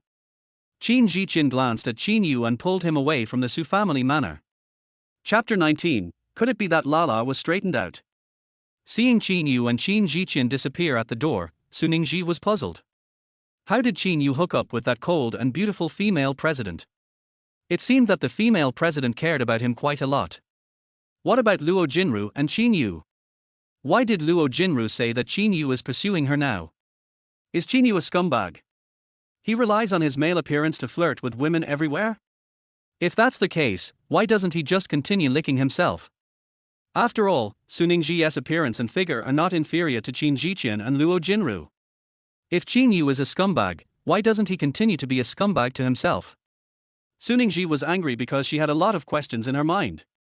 Qin Yu followed Qin Jiqian to the outside of the manor, where the Rolls-Royce was already waiting. Qin Yu respectfully opened the car door for Qin Jiqian. After the two got in the car, Qin Yu said, "Jiqian, please take me back to school. I have classes tomorrow, so I'll go back early to rest." Qin Jiqian's cold eyes did not fluctuate much, she just spoke lightly. "No hurry, come home with me, I have something to ask you." Qin Yu immediately wilted and didn't dare to say anything. He was already thinking about how Qin Jiqian would interrogate him that night. Let's go back to Qin Jiqian's home now, there is still some time. He had to think in advance about how to explain what happened today. The Rolls-Royce drove to Qin Jiqian's villa. Qin Yu had never felt that the driver drove so fast. This time he felt like he was home in an instant. Back at the villa, Qin Jiqian sat on the sofa like a queen. Qin Yu stood aside, not daring to say a word. Now there are only 2 of them in the villa. Obviously, the nanny and the housekeeper were sent away in advance. "Tell me, what happened today?" Qin Jiqian's cold words rang out. Qin Yu walked over to Qin Jiqian and explained. "Sister Jiqian, Suningji and I are classmates, so she was a little surprised to see me there today, that's it." "Oh Tilda. Is that it? But why is the way she looks at you like that? I'm afraid the relationship between you two is more than just classmates, right?" Qin Yu secretly praised him, saying that he was indeed a CEO, as he could see the problem at a glance. In fact, Qin Yu is also a seasoned master in the love field. He can see that there is something wrong with the way Suningji looks at him today. Also, why did Suningji get angry when she saw him eating with Luo Jinru in the cafeteria? Combined with Qin Yu's understanding of women, this is a manifestation of jealousy. "It's true that I'm always obedient to you, but you ignore me. As soon as I turned around and threw myself into the arms of another woman, you started to lose your composure. Sister Jiqian, you have to believe me. I only love you. Even though you can't fall in love with me and you only like women, my feelings for you will never change. You are the most beautiful in my heart and I can't help myself from you." Qin Yu decided to go for broke. He only had to hold on for 3 months before he could leave this place of trouble. Please the customers first, making money is the key. Sweet words are just to provide these female customers with emotional satisfaction. Only when they are happy will they spend a lot of money. It is better to give yourself a huge sum of money than to care about yourself. Qin Yu's acting skills are very good. He is worthy of having learned acting from the big star Lin Shishue. The affectionate words just now were many times more shocking than the sounds I heard in the bathroom before. Qin Jiqian stared at Qin Yu's affectionate eyes, as if this man was suffering for her. Because I like women, he stays with me silently and is willing to wait for me to change my preferences. Qin Jiqian's heart, which had been frozen for more than 10 years, finally began to loosen. That yearning for men suddenly began to sprout. Qin Yu saw that Qin Jiqian's expression softened a bit and she looked more like a woman. What's going on? You're not moved by me, are you? Humph, absolutely impossible, you only like women. Among normal women, there is no one in the world who can withstand such a confession from me. Qin Yu had no idea that Qin Jiqian was a normal woman, just a little twisted in her heart. Now it seems that Qin Yu is straightening it out little by little. Qin Yu, come here. Qin Jiqian actually showed a rare smile. Qin Yu was trembling all over. Qin Jiqian like this seemed a little unfamiliar to him. But Qin Yu did not dare to disobey Qin Jiqian's order. It would be a light punishment if he was not beaten today, this big iceberg. Qin Yu came and sat down next to Qin Jiqian. Then Qin Yu was stunned because Qin Jiqian actually leaned her head on his shoulder. He could even smell the fragrance coming from Qin Jiqian. Qin Yu couldn't help but start to have a quickened heartbeat. Qin Jiqian was such a beautiful lady. A super goddess who can drive countless men crazy. Is she crazy today or is her brain damaged? Qin Yu didn't dare to move and was even a little nervous. Why is your heart beating so fast? Do you like me so much that you're nervous being so close to me? Qin Jiqian said coquettishly.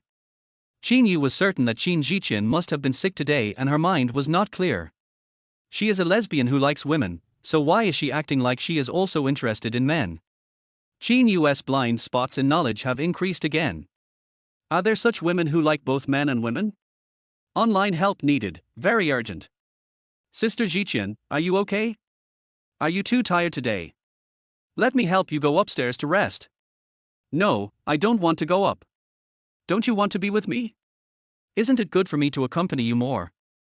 This chapter is not over yet, please click on the next page to continue reading. Qin Yu is now 100% sure that Qin Jiqian is abnormal and scary. Well, of course, Sister Jiqian, I dream of you accompanying me, hee hee. What Qin Yu thought in his heart and what he said were completely different. Could it be that Qin Jiqian has been straightened out by me? Do I still have the ability to cure lesbians? Impossible, absolutely impossible. Qin Yu himself didn't believe it. But the soft touch on my shoulder seems so real before my eyes. Qin Yu, was I too harsh on you before? Qin Jiqian changed her previous indifference and even spoke in a gentle tone. Oh, no, Sister Jiqian, you are strict with me because it's good for me. I am willing to do anything for you. You fool, you must have suffered a lot here in the past 2 years. Qin Yu thought back to when he was with Qin Jiqian. In the beginning, he didn't understand this girl's personality. It is normal to often do wrong things, say wrong things, and be beaten and scolded. Things got a little better later, but he still couldn't completely avoid being scolded by Qin Jiqian. For example, today she scolded me twice and slapped me hard. Thinking of the treatment he had received before, Qin Yu just shook his head lightly. It is his job to take money and provide emotional value to customers. As for grievances and physical torture, can it be compared with when I was a kid and couldn't afford to eat and had to wander around and distribute garbage cans? Qin Yu thought of the hardships he had experienced in his childhood. In front of these extremely wealthy women, what did it matter if he lost a little self-esteem? You can't work in this line of work if you're pretentious. Just make money, make money, make money. Beautiful rich ladies, please humiliate me and throw your money at my face. Why are you silent? Do you really feel wronged? No, I don't feel wronged, Sister Jiqian, whatever you do to me is right, I have no complaints. Chapter 20, Two School Bells Fighting Each Other. Qin Jiqian actually stretched out her hand and hugged Qin Yu's waist, looking more like a woman at this moment. Qin Yu sighed, it seemed that he would have to leave her early. As a professional bootlicker, he set a big taboo for himself at work. You must never develop feelings for your customers. Also, once a client falls in love with you, you must terminate the partnership as soon as possible. But Qin Yu thought again, Could it be Annie's incident today that affected Qin Jiqian's mood? After all, Annie was the girlfriend she had been supporting for so long. It turns out that the other person is just a normal woman who is only after money, and doesn't he like her at all? Qin Yu planned to observe for a few times to see if Qin Jiqian was really convinced by him and even developed feelings for him. Qin Yu would terminate the cooperation without hesitation. Qin Yu's deep affection made Qin Jiqian feel more and more guilty. Since you love me so much, I will be sincere to you too. Qin Jiqian made up her mind to be nicer to Qin Yu in the future. The next morning, Qin Yu prepared breakfast for Qin Jiqian and left. This time, Qin Jiqian actually transferred 500,000 yuan to him, and she was also carrying large and small bags of luxury goods, which were worth a lot of money. Qin Yu couldn't stop showing excitement on his face. He immediately took a taxi to Lao Ju's pawn shop. Seeing Qin Yu enter the store, Lao Ju smiled brightly. "Xiao Yu, you've been pretty lucky lately. What good stuff have you brought this time?" Qin Yu put several bags of luxury goods on the counter. "Look, these are all international brands, and the labels haven't even been removed yet." Lao Ju's pawn shop also accepts luxury goods and clothing, but the discounts are steeper than for watches, jewelry, etc. "Oh my! These are all new products of the season, top-notch products that many people can't even get. And there are so many. Please lend me your inner room. The one I'm wearing is the best. It costs hundreds of thousands." Qin Yu went straight to the inner courtyard of Lao Ju's pawn shop, changed his clothes, and walked out holding the luxury clothes he was wearing. In the end, Lao Ju bought all the clothes in Qin Yu's hands for a total price of 300,000 yuan. Thinking about how Qin Jiqian spent more than 800,000 to buy it for him, she thought it would be more exciting for him if she transferred the money to him. Qin Yu received the money and left Lao Ju's pawn shop. After buying a bag of breakfast on the roadside, Qin Yu went straight to school. Today I accepted Luo Jinru's money and decided to be his bootlicker at school. Qin Yu always does what he says, and he used to do it every morning. Qin Yu would get up early and buy Suningji's favorite lean meat porridge. Now that his target has shifted, Qin Yu certainly cannot be negligent. After all, he is paid 1 million a month. Arriving downstairs of the girls' dormitory, Qin Yu waited quietly with breakfast in hand. The girls who were going to class saw Qin Yu standing at the door. It's nothing strange. Qin Yu used to deliver breakfast to Suningji every day. Today, everyone also thought that he was here to wait for Suningji. At this moment, a pleasant voice sounded behind Qin Yu. "Qin Yu, it seems that you still can't forget me and brought me breakfast again." Qin Yu looked back and saw Suningji getting out of a Mercedes-Benz Maybach. It should be that after the Su family's cocktail party last night, she did not return to the dormitory and came back early this morning. Suningji trotted forward, having completely forgotten what happened between Qin Yu and Qin Jiqian last night. She came up and took the breakfast from Qin Yu. "Qin Yu, thank you so much. Although I had breakfast at home this morning, I can have some more since you bought it for me." Qin Yu frowned and looked at Suningji curiously. "Hey, classmate Su, this breakfast is not for you." Qin Yu was speechless. He used to buy breakfast for this arrogant little princess. She always looked so cold and never even said thank you. "Why are you so enthusiastic today? Is your brain broken?" Suningji was stunned when she saw Qin Yu refuse to give her breakfast. "You came here just to bring me breakfast, didn't you? You've been bringing it to me for 3 years. If not me, who else would you bring it to?" "Oh, forget it, it's not for you anyway." Qin Yu turned his head and stopped looking at Suningji, instead staring at the dormitory exit. Suningji immediately thought, didn't he Luo Jinru say that Qin Yu was pursuing her now? Could it be that it was sent to that bitch? Thinking of this, Suningji became so angry that she just acted like a dog licker. She actually fell in love with someone else. As a campus beauty, this is a failure. Suningji put her hands on her hips, walked up to Qin Yu angrily, and asked, "Why were you with Qin Jiqian last night? Why did she say you were her boyfriend? How could the president of Qin Group fall for you?" Qin Yu sneered in his heart. "Miss, looking at the current situation, you are attracted to me too." Qin Yu didn't want to pay attention to Suningji, so he moved a step away from Suningji. Suningji became even angrier. You, Qin Yu, how dare you ignore me?" Suningji took a step forward and stretched out her hand to hit Qin Yu. Unexpectedly, Suningji's hand did not hit Qin Yu. It was held by a strong big hand. Qin Yu's cold voice sounded. Student Su, do you still want to hit me? What gives you the right to hit me? This scene has attracted the attention of the girls around. Everyone started talking about it. Look, the campus belle of Suchao University is beating up Qin Yu again. It's pitiful that such a handsome guy has to be beaten up by the campus belle. This chapter is not finished yet, please click on the next page to continue reading the exciting content. Hey, look, Qin Yu fought back, and the school beauty was caught. What's going on? Haven't you heard? Qin Yu has turned around and is chasing after another school beauty, Luo Jinru. The girls around were eating melons on the spot. Su Ningji, whose hand was grabbed by Qin Yu, felt a little embarrassed and couldn't back down. She said viciously, Qin Yu, I hit you before and you didn't dare to fight back, why are you so brave today? Qin Yu rolled his eyes. I say, miss, I have nothing to do with you now, why do you hit me? Su Ningji was speechless for a moment. Yes, what reason did she have to hit Qin Yu? Qin Yu no longer regards her as a bootlicker, he is actually angry about this matter. Just then, Luo Jinru walked out of the dormitory door. I saw this scene at the door. Qin Yu, what are you doing? Luo Jinru shouted. When Qin Yu saw that it was Luo Jinru who came down, he quickly shook off Su Ningji's hand.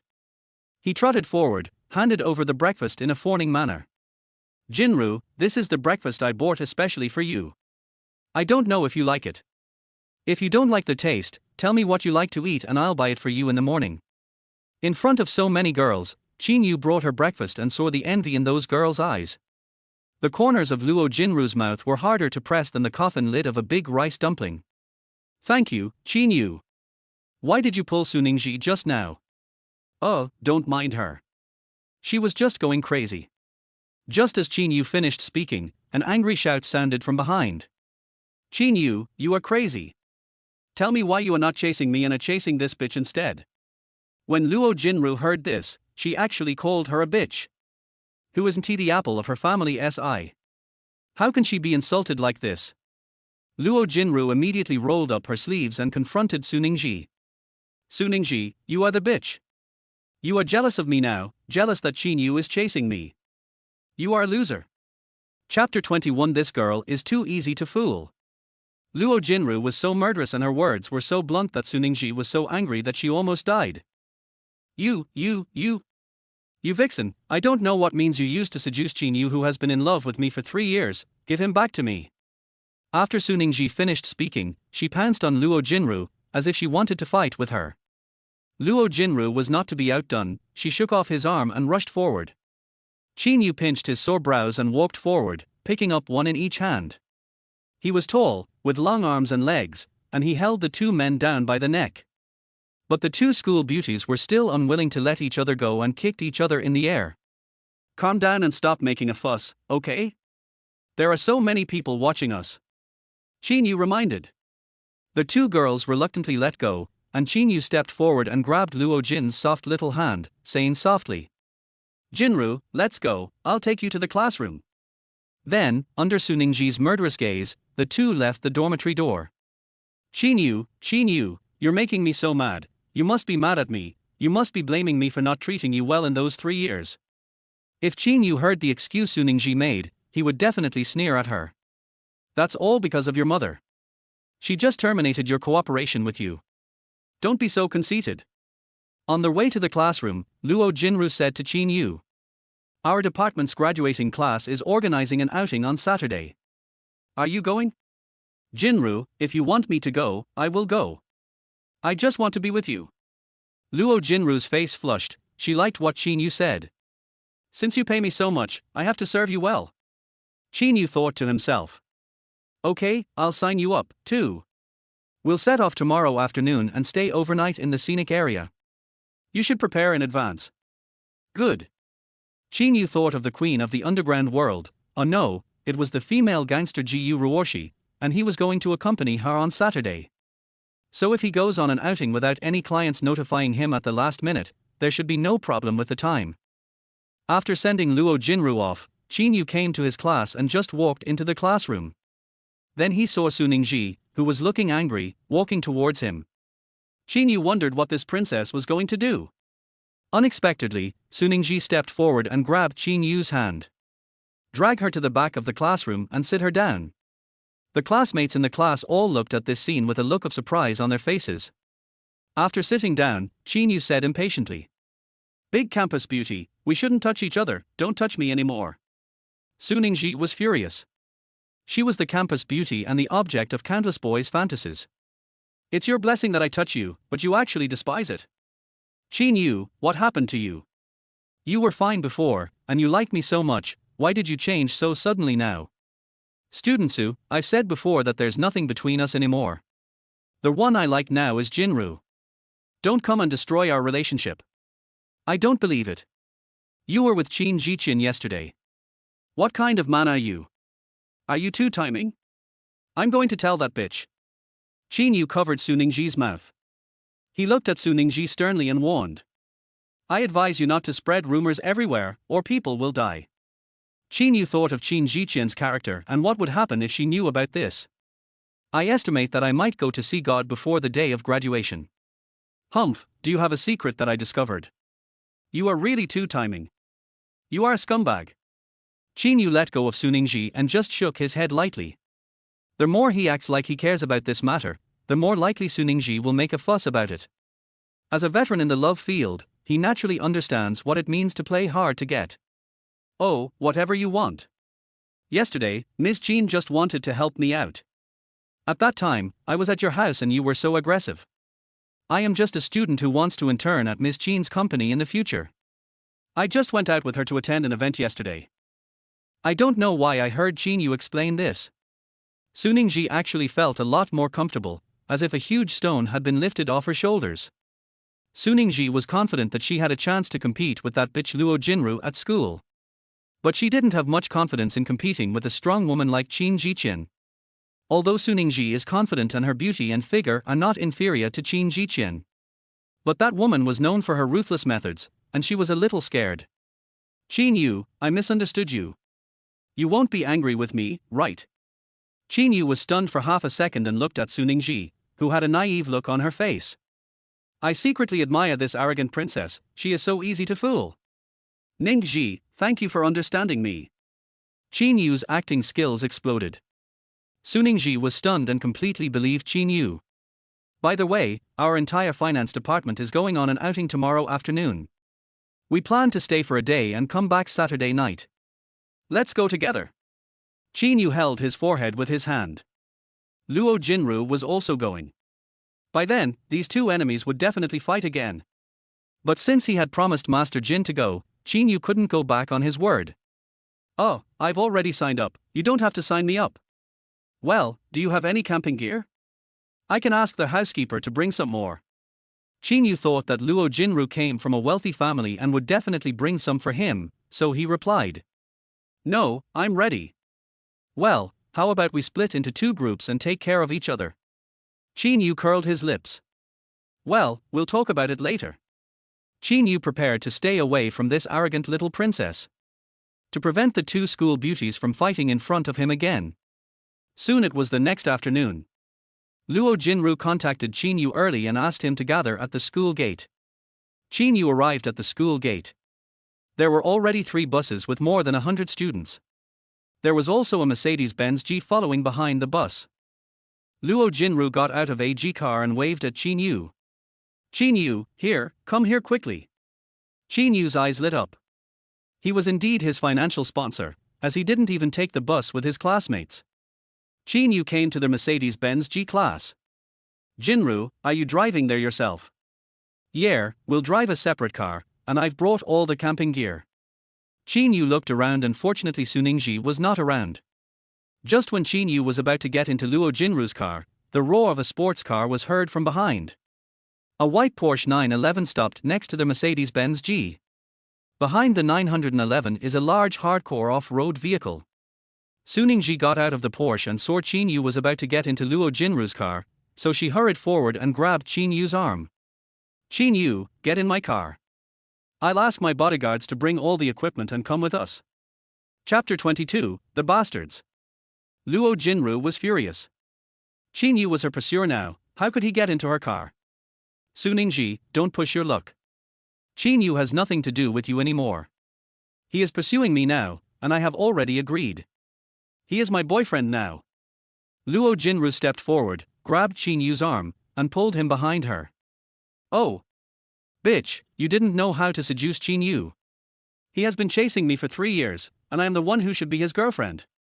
Seeing that the two women were about to make a fuss again, Qin Yu quickly got into the Mercedes-Benz G, then winked at Luo Jinru, asking her to drive quickly. Luo Jinru showed the attitude of a winner, looked at Suningji playfully, climbed into the car, started the car and left the school gate. Suningji stomped her feet in anger. Qin Yu, Luo Jinru, I want you to be in trouble. When Suningji drove to the camping area, Luo Jinru's Mercedes-Benz G had already arrived. After waiting for a while, the school bus arrived. Everyone came to a place with beautiful mountains and rivers, far away from the hustle and bustle of the city. There is also a small river next to it, and the scenery is charming. We decided to camp by the river tonight. Qin Yu, let's set up the tent. Okay, have you prepared a tent for me? Luo Jinru showed an expression of success. We worked in teams of 2, so I brought a big tent. Qin Yu widened his eyes. Is he going to sleep in the same tent with this girl tonight? Why are you still standing there? Let's set up the tent together. Oh, okay. Qin Yu took out a double tent from the trunk of the Mercedes-Benz G-Class. The size seems average, I wonder if it would be crowded if 2 people sleep in it. Qin Yu was not afraid of sleeping with Luo Jinru. As a professional player, he had self-control that not every man could possess. Even if Luo Jinru was naked and stood in front of him, he would take a few glances without hesitation. Suningji was furious when she saw Qin Yu and Luo Jinru setting up a tent together. 2 bodyguards got off the SUV next to her and said respectfully, Miss, do you need us to help you set up the tent? Suningji looked at Qin Yu, who was discussing with Luo Jinru how to build a tent. Humph. I don't need you. I have cattle and horses. The 2 bodyguards looked at each other and had no choice but to put the tent on the grass. Suningji dragged her tent next to Luo Jinru's tent. Qin Yu, can you help me put up the tent? I don't know how to do it. Luo Jinru got goosebumps all over her body. Suningji, when did you become a green tea bitch who speaks in a coquettish voice? You? Who is the green tea bitch? I think you are the green tea who seduced Qin Yu. Why do you only have 1 tent? Luo Jinru took Qin Yu's arm. We are a couple now. If we don't sleep in 1 tent, should we sleep in 2? Take your dirty hands off me. The 2 women are pretending to fight again. Can you guys be quiet for a moment and stop quarreling as soon as you meet? By the way, classmate Su, why are you here? You're disturbing us. Suningji was furious. She was just angry when Luo Jinru said that, but she felt extremely uncomfortable when Qin Yu said that. Humph, where I set up my tent is none of your business, and you still care about me. Okay, miss, please do as you please. Qin Yu continued to set up the tent with Luo Jinru. Suningji was so angry that she almost vomited blood. Qin Yu, just keep mad at me. I want to see how long you can stay mad at me. When you come back to please me again, I will definitely make you pay. Suningji stammered and cursed Qin Yu to death. Then, Suningji glared at the 2 bodyguards in the SUV. 2 bodyguards came over dejectedly. Miss, what do you want me to do? Do you want us to beat that kid up and let you vent your anger? What are you thinking about? If you hurt him, I will kill you. Miss, we dare not, we dare not. What are you still standing there for? Set up a tent for me. The 2 bodyguards wiped the cold sweat from their foreheads and began to set up a tent for Suningji. Suningji looked at Qin Yu and Luo Jinru and gave a sinister smile. But on such a beautiful face as hers, it still looked so charming. HMPH, you 2 bastards, I will not let you off easy at night. After tinkering for a long time, Qin Yu and Luo Jinru finally set up the tent. As expected, the double tent that Luo Jinru brought was a bit small. It's enough for 1 person to sleep, but it's a bit crowded for 2 people. I guess it will be very close. Is this Luo Jinru's evil plan? Suningji was furious when she saw Luo Jinru's tent. Bitch, slut, you bought such a small tent, are you going to eat Qin Yu tonight? Humph, I won't let a scheming bitch like you succeed. Suningji said viciously. After everyone set up their tents, they began to spread out their camping equipment. Usually people from the same class cook together, and Suningji and Qin Yu are in the same class. The counselor asked Suningji to call Qin Yu over to help grill barbecue for the class. Suningji's eyes lit up and she excitedly came to Qin Yu and Luo Jinru. Qin Yu, the instructor asked you to come over. You are boy in our class. According to your obligations, you should help us make fire and cook. Luo Jinru was unhappy.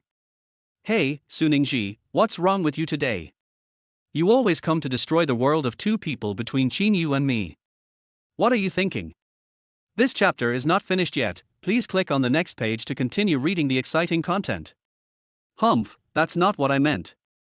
This is the order of our class counselor. You. Qin Yu comforted Luo Jinru. Okay, stop talking. Since this is the instructor's order, I will go back and have dinner before coming back to accompany you. Luo Jinru pouted her lips, looking reluctant. Suningji's mouth corners curled up. Humph, you two bastards, I'll break you up. Qin Yu followed Suningji to his class's camp and started to get busy. Everyone was busy, some were washing vegetables, some were making fire, some were washing dishes, some were skewering meat, and some were preparing seasonings. Everyone had their own division of labor. Qin Yu personally cooks, stir-fries, and grills. However, there is always a group of girls around Qin Yu. Woo woo woo. I didn't expect Qin Yu is not only so handsome, but he can also cook. If he were to be my son-in-law, I would die of happiness. It smells so good. Qin Yu's barbecue smells better than the ones in other barbecue restaurants. I want to marry him. Keep your voices down, have you seen the look in the eyes of the campus beauty of Su University? If you don't restrain yourself, she will kill us later. Several girls surrounded Qin Yu, whispering and fantasizing. Suningji frowned and looked at the girls around Qin Yu. Only now did she realize that Qin Yu was so outstanding and there was always a group of girls around him. Why couldn't I see the good in him before and treated him like that? Is it because I am born with a lowly heart and don't like people who actively lick my boots, but prefer people who ignore me? Absolutely not, I'm not that kind of bitch. Chapter 23 Suningji regrets. Suningji shook her head. HMPH, no, why would I be tempted by a man? I just can't stand seeing my things being taken away by others. Qin Yu is my licking dog, why should he lick that bitch Luo Jinru? I'm just trying to take back my own dog. Yes, that's it. Suningji found a weird reason for herself. Seeing a group of beautiful girls almost sticking to Qin Yu, Suningji couldn't bear it anymore. He walked straight towards Qin Yu with his long legs. The girls made way for him. Qin Yu shouted, "Pass me the sesame oil." Then he stretched out his hand, Suningji stepped forward obediently, picked up the sesame oil, and helped Qin Yu. Chicken essence, salt, soy sauce, vinegar. Suningji stood alone, obediently aside, doing chores for Qin Yu. A group of girls looked at Suningji with jealousy. All these jobs were theirs just now, but now they have been snatched away by Suningji alone. How hateful. Qin Yu cooked a dish and put it on a plate, then he saw Suningji standing next to him with an expectant look on her face. Hey, why is it you? Why are you here? Suningji was speechless. I have been helping you for so long and you didn't even notice. Qin Yu, are you still going to make me angry? Miss, you have paranoia, why would I be mad at you? Bring the food over. Suningji was angry, but still followed Qin Yu's instructions and took the dishes away. With Qin Yu cooking and Suningji helping him, a table of dishes was soon prepared by Qin Yu. More than 20 students came to Qin Yu's Department of Business Administration today, and they all sat together. Because of the major, Qin Yu's class has more girls than boys. Including Qin Yu, there were a total of 8 boys. Among them, Qin Yu's roommate Zhang Qiang also came. He came to hunt for beauties. He was about to graduate from college and still hadn't found a girlfriend. But the moment he saw Qin Yu coming, he was in despair. I have been roommates with Qin Yu for more than 3 years, and I go wherever Qin Yu is. The other 3 brothers in their dormitory were not even good enough to serve as foils. Later, slowly, his roommates began to isolate Qin Yu. I don't want to appear on campus with him. This is why Luo Jinru mentioned before, that even his roommates didn't want to play with him. It's not Qin Yu's roommates' fault, they also need the right to choose their spouse. But when they are with Qin Yu, all the girls' attention is on him, so how can they have girlfriends? Over the years, the most common thing girls asked them was Qin Yu's WeChat. Damn. If I had known Qin Yu was coming, I would have slept soundly in the dormitory. Zhang Qiang said speechlessly. The students were amazed to see the table full of delicious food. A girl looked at Qin Yu with admiration and asked excitedly. Qin Yu, you are already amazingly handsome, how come you are such a good cook? Did you learn it? Qin Yu thought to himself. The rich women I serve have much more picky appetites than you. If I didn't have good cooking skills, how could I get so much money from them? Qin Yu thought so in his heart, but said. Oh, har, these are all home-cooked dishes. When I was a kid, my family was poor and I had to be self-reliant, so I learned how to cook. The girls looked at Qin Yu with even more passion. If they can't afford to pursue the young master, but Qin Yu himself said that his family is not well off. So do they have a chance? After all, many girls come from wealthy families. Su Ningxi's eyes widened. It was the first time she learned about Qin Yu's past. Some students had mentioned Qin Yu to her before, but at that time Su Ningxi was dismissive of Qin Yu and was too lazy to get to know him. It turns out that Qin Yu had such a hard life when he was a child. It seems that I was too mean to him in the past. Su Ningxi, who was sitting next to Qin Yu, stepped forward and took Qin Yu's arm. Feeling the surprising touch on his arm, Qin Yu lowered his eyes. Fuck, classmate Su Ningxi, what are you doing? Su Ningxi raised her head and looked at Qin Yu affectionately. It was all my fault before. I didn't expect that your conditions were so bad when you were a child. Why didn't you tell me earlier? I would have raised you. Qin Yu's mouth twitched, and then he pulled his hand away from Su Ningxi's chest. I thought to myself, it's your mother who is supporting me, so you don't have to blame yourself. Miss, did you take the wrong medicine? It was okay before. Qin Yu, it's all my fault. I didn't understand you before. How about you try again and chase me again? I will definitely treat you better this time. Qin Yu rolled his eyes. He actually wanted him to be a bootlicker for once. There's no way this time. Qin Yu is a professional in the dog-licking world. One of the principles is that each client can only cooperate once and then the cooperation will be terminated. We will no longer disturb the customer's life, have no contact with the customer, and will not cooperate with the customer a second time. Student Su, let's let the past go. We need to look forward. Do you know? Humph, are you really attracted to that bitch Luo Jinru? What benefit did she give you that made you give me up and chase after her? Qin Yu sighed. He couldn't explain it to this woman. Could it be that she was paying him 1 million a month? Qin Yu just buried his head in eating. After everyone finished their meal, the sky darkened. This moment is the best time for couples to fall in love. Couples came in pairs, each holding a small stool and sitting by the clear river. Of course Qin Yu had to find his financial sponsor, and serving her well was his purpose of coming here. This chapter is not over yet, please click on the next page to continue reading. Qin Yu, let's go sit by the river.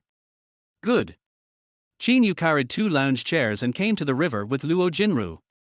Su Ningxi followed secretly from behind the whole time. Humph, you bastards. As soon as Qin Yu and Luo Jinru sat down, Su Ningxi walked to the other side of Qin Yu and the bodyguard prepared a recliner for her. Su Ningxi sat down. Now, Qin Yu had the 2 most beautiful girls in the school sitting on both sides.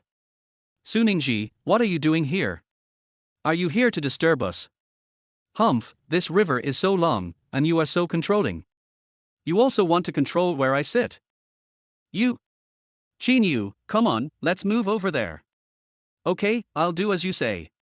Luo Jinru pulled Qin Yu to the side, and Su Ningxi also moved to the side. Su Ningxi, you did this on purpose. This land belongs to you. Luo Jinru was about to lose her temper, and Qin Yu hurried to comfort her. Jinru, forget it, let's just leave it at that, as long as we are not affected. Yes, let's show our affection and make her mad. After saying that, Luo Jinru leaned on Qin Yu's shoulder and hugged Qin Yu's arm tightly. Qin Yu could clearly feel the amazing elasticity on his arms. As expected of a school belle, she has immense capital. The corners of Su Ningxi's mouth twitched. Qin Yu and Luo Jinru must be angry with her. Humph, you bastards. Su Ningxi simply took out her cell phone, turned the volume up to maximum, and started watching short videos. She just wanted to stand by and quarrel with this couple to death. If Qin Yu hadn't stopped her, Luo Jinru would have fought with Su Ningxi on the spot again. Time passed slowly in the subtle atmosphere among the three of them. After 8 o'clock in the evening, Qin Yu's cell phone rang.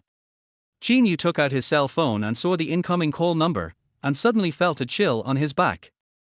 Chapter 24. The Devil is Drunk. Qin Yu picked up the phone and saw that it was the devil woman calling.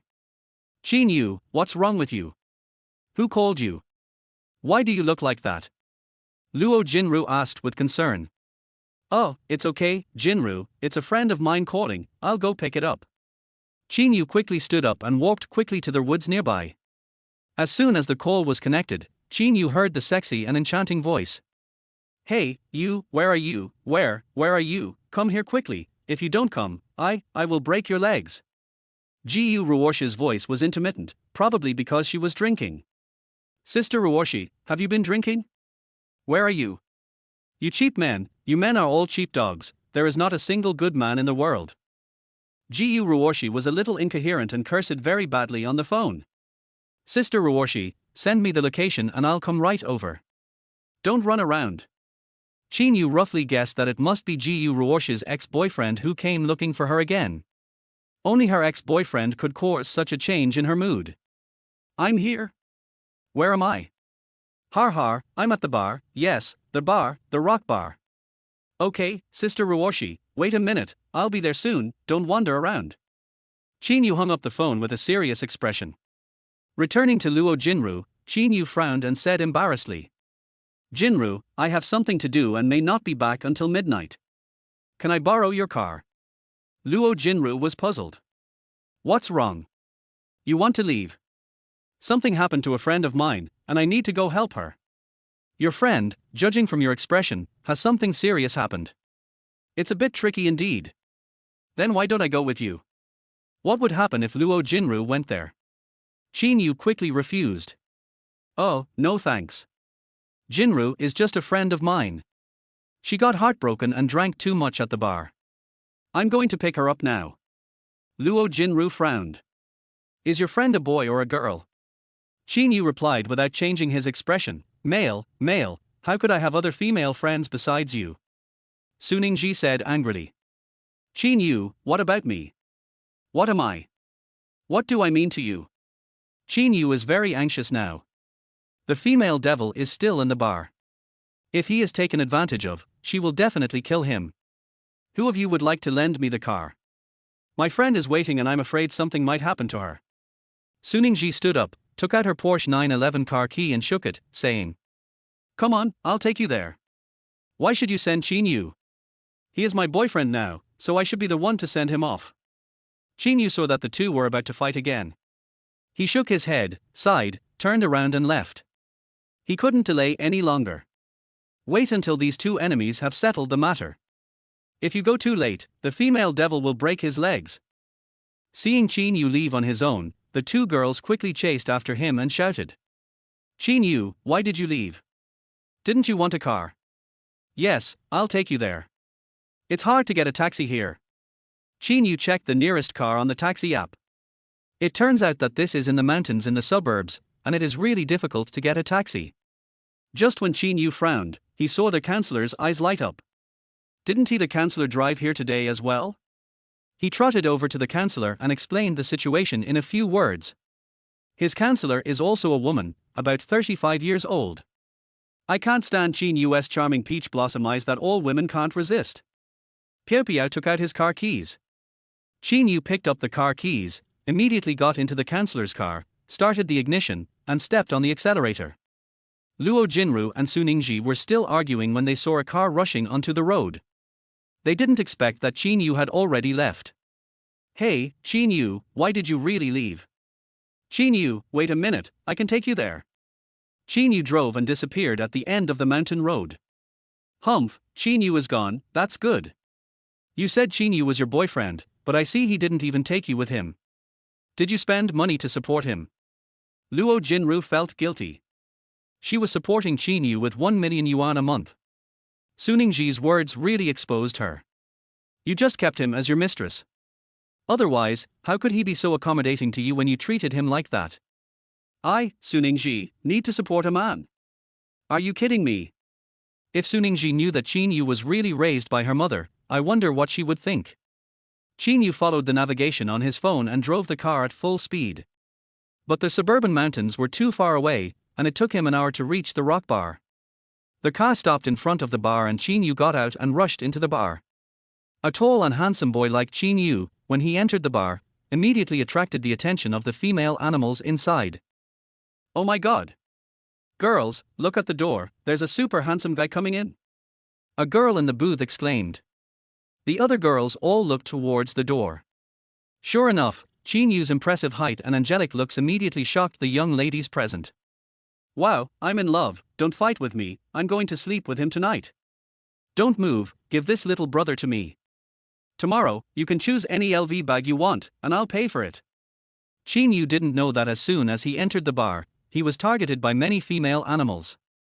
He came to the booth area of the bar, searching one by one, and took out his cell phone to call Ji-Yu Ruoshi. My dear, there is more to this chapter. Please click on the next page to continue reading. It's even more exciting later. But no one answered the phone, and Qin Yu became more and more anxious. Considering that Ji-Yu Ruoshi values her body the most and she didn't even give it to her ex-boyfriend, her body must be the most precious thing to her. If I were taken advantage of in a bar today, or dragged to the bathroom. If that were the case, Qin Yu didn't know whether Ji-Yu Ruoshi would be able to bear the blow. Just when Qin Yu was anxiously looking for someone, several women wearing sexy clothes and expensive jewelry came in. Stop, Qin Yu. A heavily made-up woman, about 27 or 28 years old, looked Qin Yu up and down while holding a red wine glass and said, Hey little brother, are you interested in having a drink? Come sit in our booth. Qin Yu frowned. He just wanted to find the person as soon as possible. He had no mood or time to drink with these women. Even when he has nothing to do, he won't come to a place like a bar. Because of his good looks, he easily causes women to fight over him in these places. Excuse me, I'm here to look for someone, please make way. Several women looked at each other in surprise. No wonder such a handsome guy actually had a date. Little brother, don't be in such a hurry to leave. Why don't you bring your friend with you so that we can have a couple of drinks together? I'm so sorry, my friend is drunk and I'm here to pick her up. After Qin Yu finished speaking, he walked around the women and continued looking for someone. Unexpectedly, the women refused to give in and surrounded Qin Yu. Little brother, I advise you to think about it.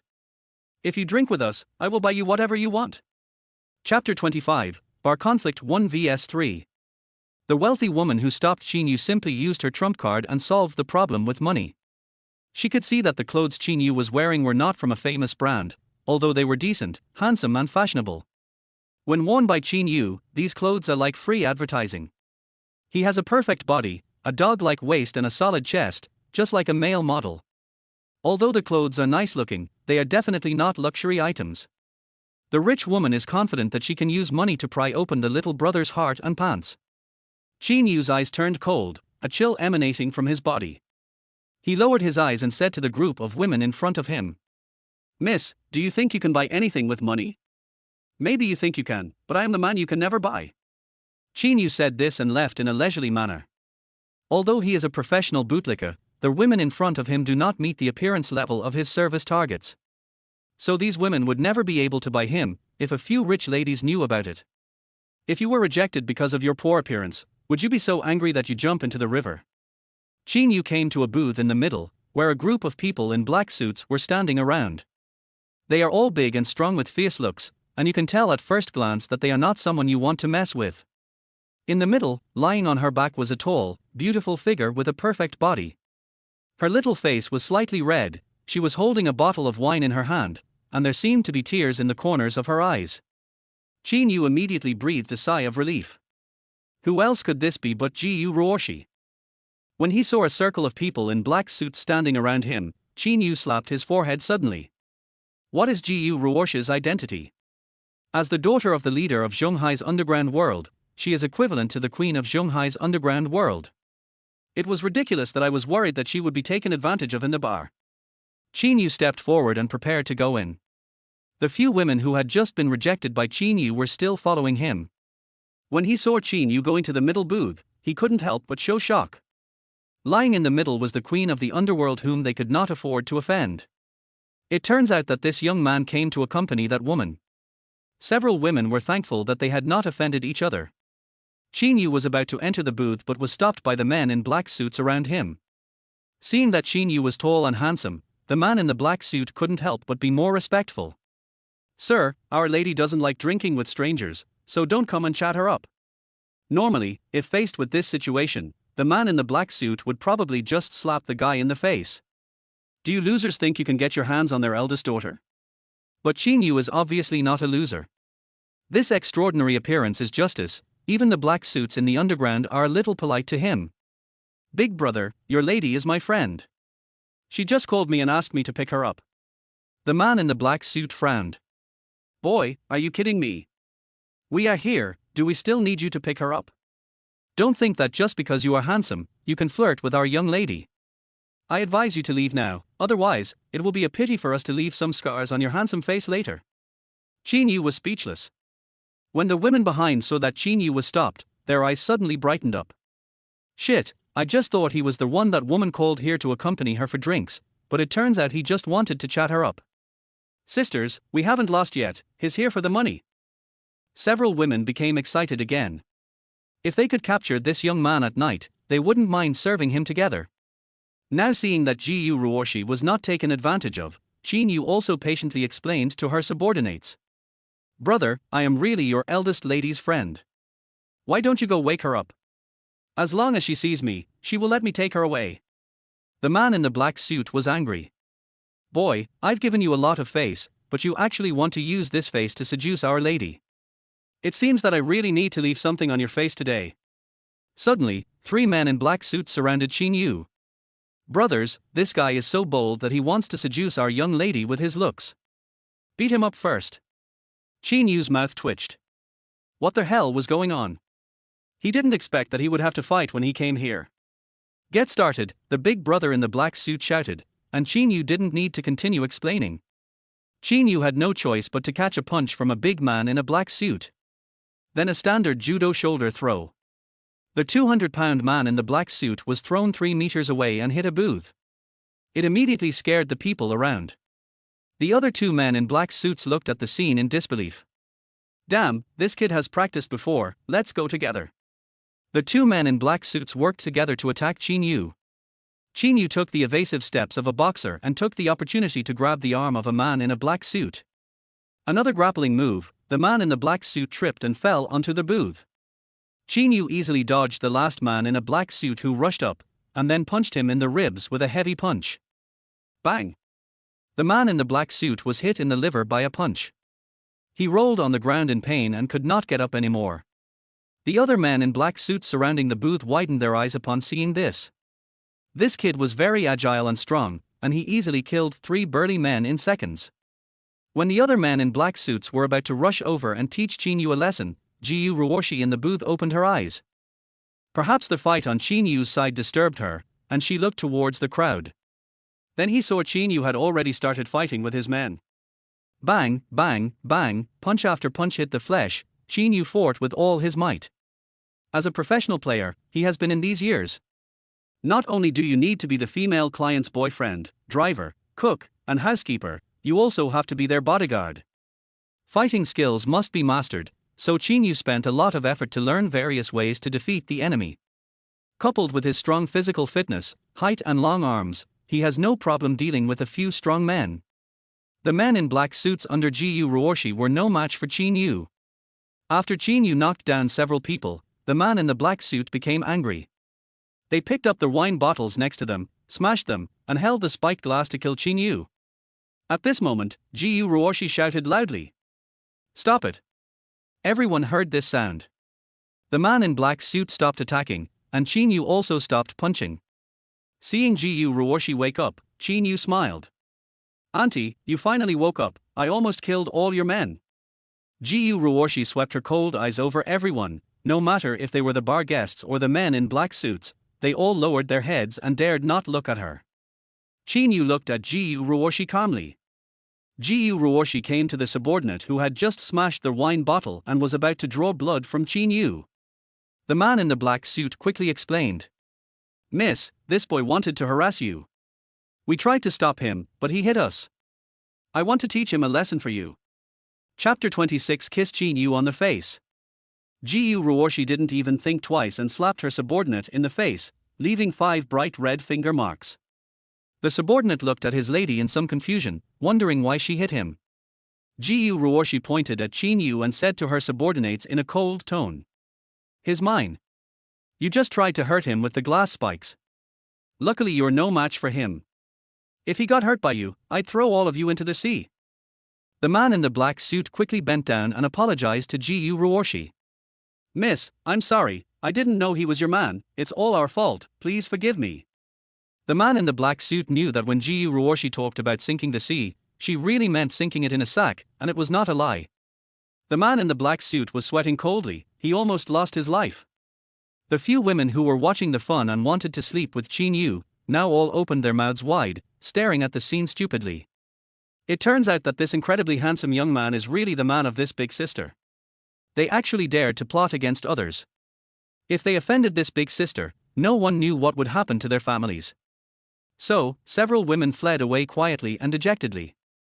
They were afraid that the little brother would say something bad about them in front of the big sister later. Yu Ruoshi staggered to Qin Yu's side. She had drunk a little too much and her steps were a little unsteady. Qin Yu hurried forward to support Yu Ruoshi. This scene stunned everyone present. Yu Ruoshi not only has a powerful background, but is also a rare and stunning beauty. Now she actually threw herself into Qin Yu's arms, and all the male animals in the bar were envious and jealous. And those female perverts are fantasizing that they are the ones being hugged by the little brother. Qin Yu helped Yu Ruoshi sit down on the sofa in the booth. "Sister Ruoshi, why did you drink so much? I thought you were in a bar and would be in danger." Yu Ruoshi stared at Qin Yu's beautiful and deep eyes.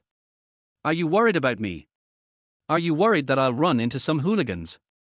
Qin Yu nodded. "Yes, you definitely don't like others touching you, but apparently, my worries are unnecessary."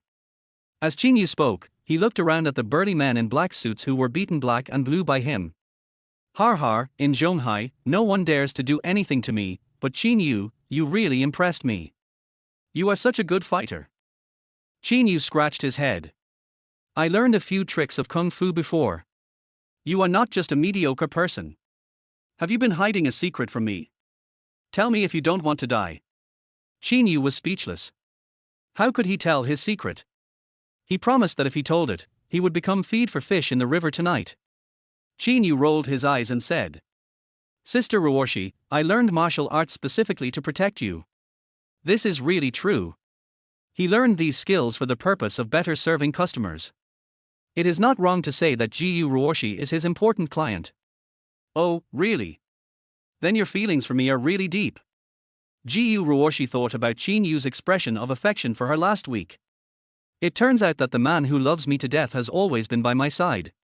He does not ask for any emotional return, but has been silently giving behind the scenes." Yu Ruoshi thought about herself. She had a man who loved her so much by her side, but she was still obsessed with her ex. She met her ex again today, but she didn't expect that guy to be completely different from before. That man actually wanted to drug her and take her body by force. He thought that he could tie himself down forever, but unfortunately Yu Ruoshi was too cautious and failed to let the man get his wish. Finally, Yu Ruoshi had her ex-boyfriend captured and both of his legs broken. Looking at her ex-boyfriend who looked like a dead dog, Yu Ruoshi recalled the scenes of her school days. At that time, this man loved her so much, but why did it become like this now? Are all men animals with lower bodies who only want to possess one's own body? "Qin Yu, do you miss me?" Yu Ruoshi asked suddenly, with tears glistening in her eyes. Qin Yu didn't know what happened to Yu Ruoshi today, but he roughly guessed that it must be because of her ex-boyfriend. "Sister Ruoshi, you are so beautiful, any man would want to have you." "Of course I want to have you too, but I will respect your wishes. I care more about the harmony of our souls." Qin Yu's words were flawless. If he said that he didn't want the other person, he might be considered hypocritical and even anger Yu Ruoshi. "You are indeed different from other men. Okay, take me home."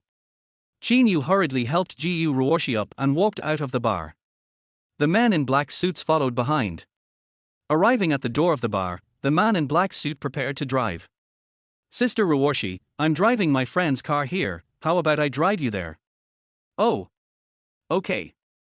Qin Yu helped Ji Yu Ruoshi to his counselor's car, opened the back door, and helped her in. Qin Yu sat in the driver's seat and started the car.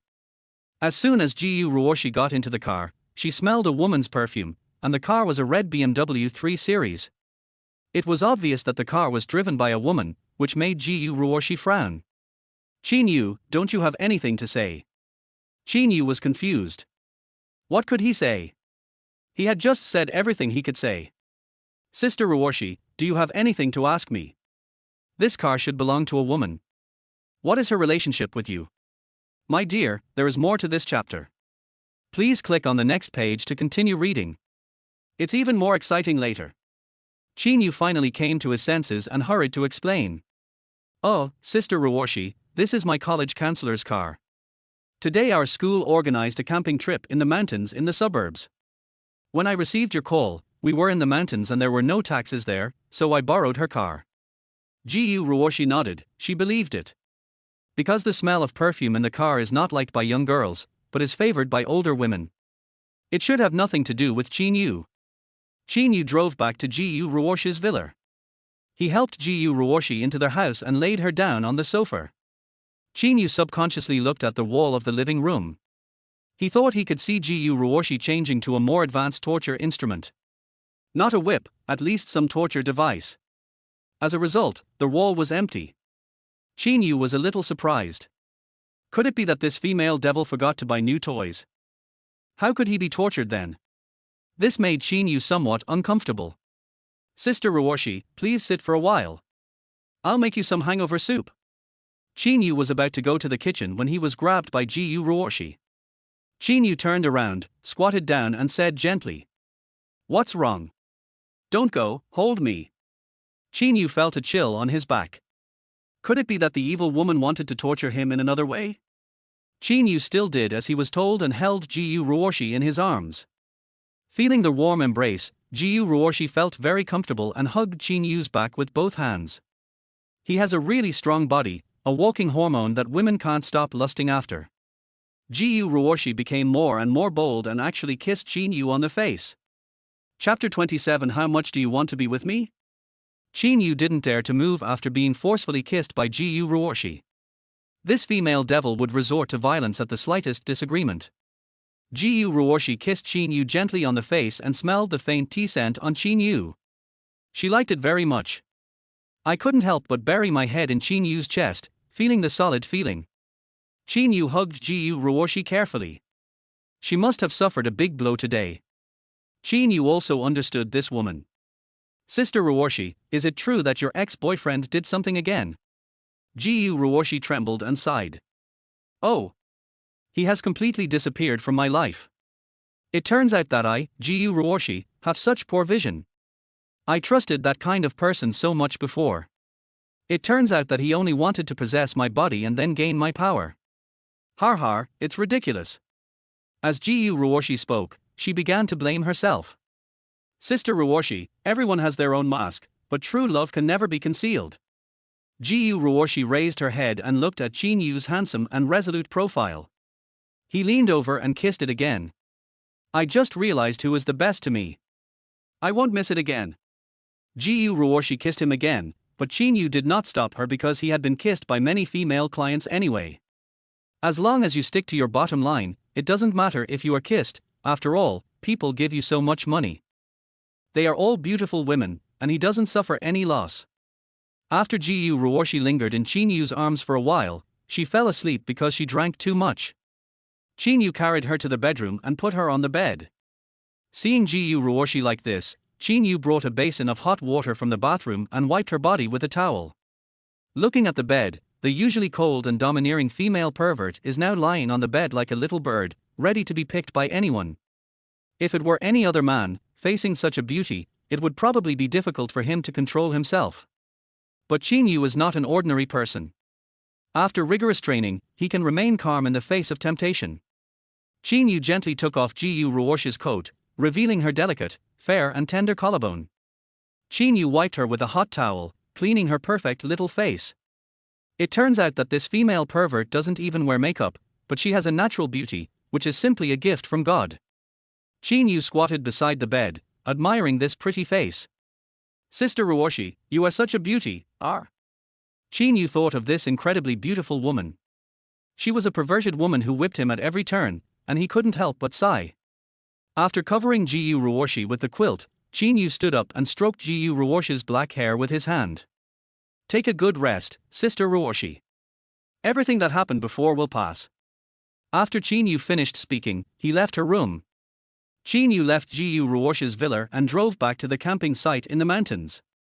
When we returned to the camp, it was already 1 a.m. and most of the students were resting in their tents. Qin Yu did not go to Luo Jinru's tent. He went straight to the lounge chair by the river and sat down. The weather is very sunny today, and Qin Yu looks up at the stars in the sky. Almost there, I'm almost out of here, my new life. Qin Yu spoke to the sky. Just then, a voice suddenly came from the side. Qin Yu, when did you come back? When I turned around, it was Su Ningji. Why aren't you asleep yet? It's already past 1.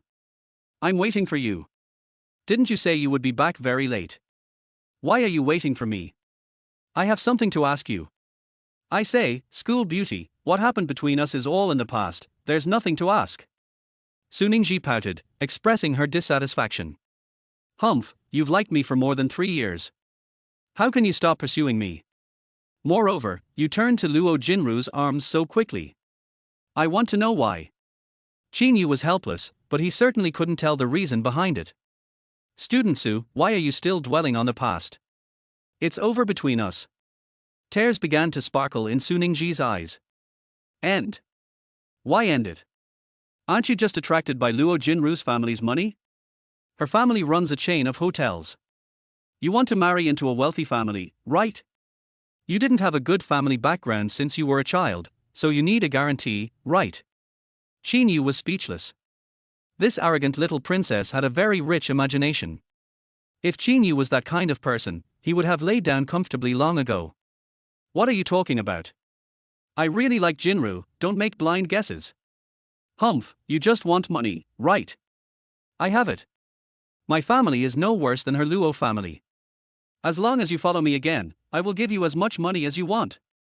Qin Yu looked at Su Ningji in surprise, wondering what was wrong with this little arrogant girl's brain. Student Su Ningji, please don't joke with me like this. It's not that Qin Yu doesn't want to make money, it's that he has principles and never gets angry. Once the cooperation ends, there will be no other interactions with the sponsor and a second cooperation is impossible. Just because Su Ningji is his classmate. If it were any other customer, Qin Yu would block all WeChat accounts on the other party's phone. Never appear in front of each other again. Qin Yu, are you saying that you are not with Luo Jinru for money? Qin Yu was suddenly speechless. Don't mention it, he really is. Luo Jinru supported him with 1 million yuan a month. 1 million. How could he refuse? In short, we can't go back to the past. You will know it later. Qin Yu, no, why can't we go back to the past? I have everything that Luo Jinru has. Are you willing to give more than 3 years of hard work without any reward? This chapter is not over yet, please click on the next page to continue reading. Qin Yu was a little impatient, his eyes rolled, and he said, Hey, Ningji, have you ever thought about how you treated me in the past? Isn't it normal for me to fall in love with someone else now? Qin Yu simply threw the problem to Su Ningji herself and let her reflect on the problem herself. Su Ningji's pretty face slowly became lonely. Yes, she has been thinking about why Qin Yu has changed so much these days. Thinking back to how good Qin Yu had been to her, no matter what happened, she was always the most important and she had to do her job well. At that time, she ignored him, spoke badly to him, and beat Qin Yu countless times. Qin Yu always endured it silently without any complaints and always responded to requests. Even her own servants are no more than this. The more Su Ningji thought about it, the more she blamed herself. It turns out it was all my fault. When Qin Yu saw Su Ningji's expression full of self-blame, the corners of his mouth couldn't help but curl up. But after just a moment, Su Ningji no longer dwelled on the past. As a proud little princess, there must be a price to pay for pursuing her. Qin Yu, even if I treated you badly in the past, I'm so beautiful and my family is so good, isn't it normal for you to work harder? If you can catch me, wouldn't it be like a carp leaping over the dragon gate in your life, changing the class level you were born into. Qin Yu was speechless. I think I deserve the fact that I have been abused by you for more than 3 years. If getting her means moving up a social ladder, then I am still taking advantage of her. How ridiculous. Har har, classmate Su, you are really a talent. Just when Su Ningji was about to continue asking. Behind the two men, Luo Jinru, who had been listening to their conversation, finally couldn't help it. She was very angry now.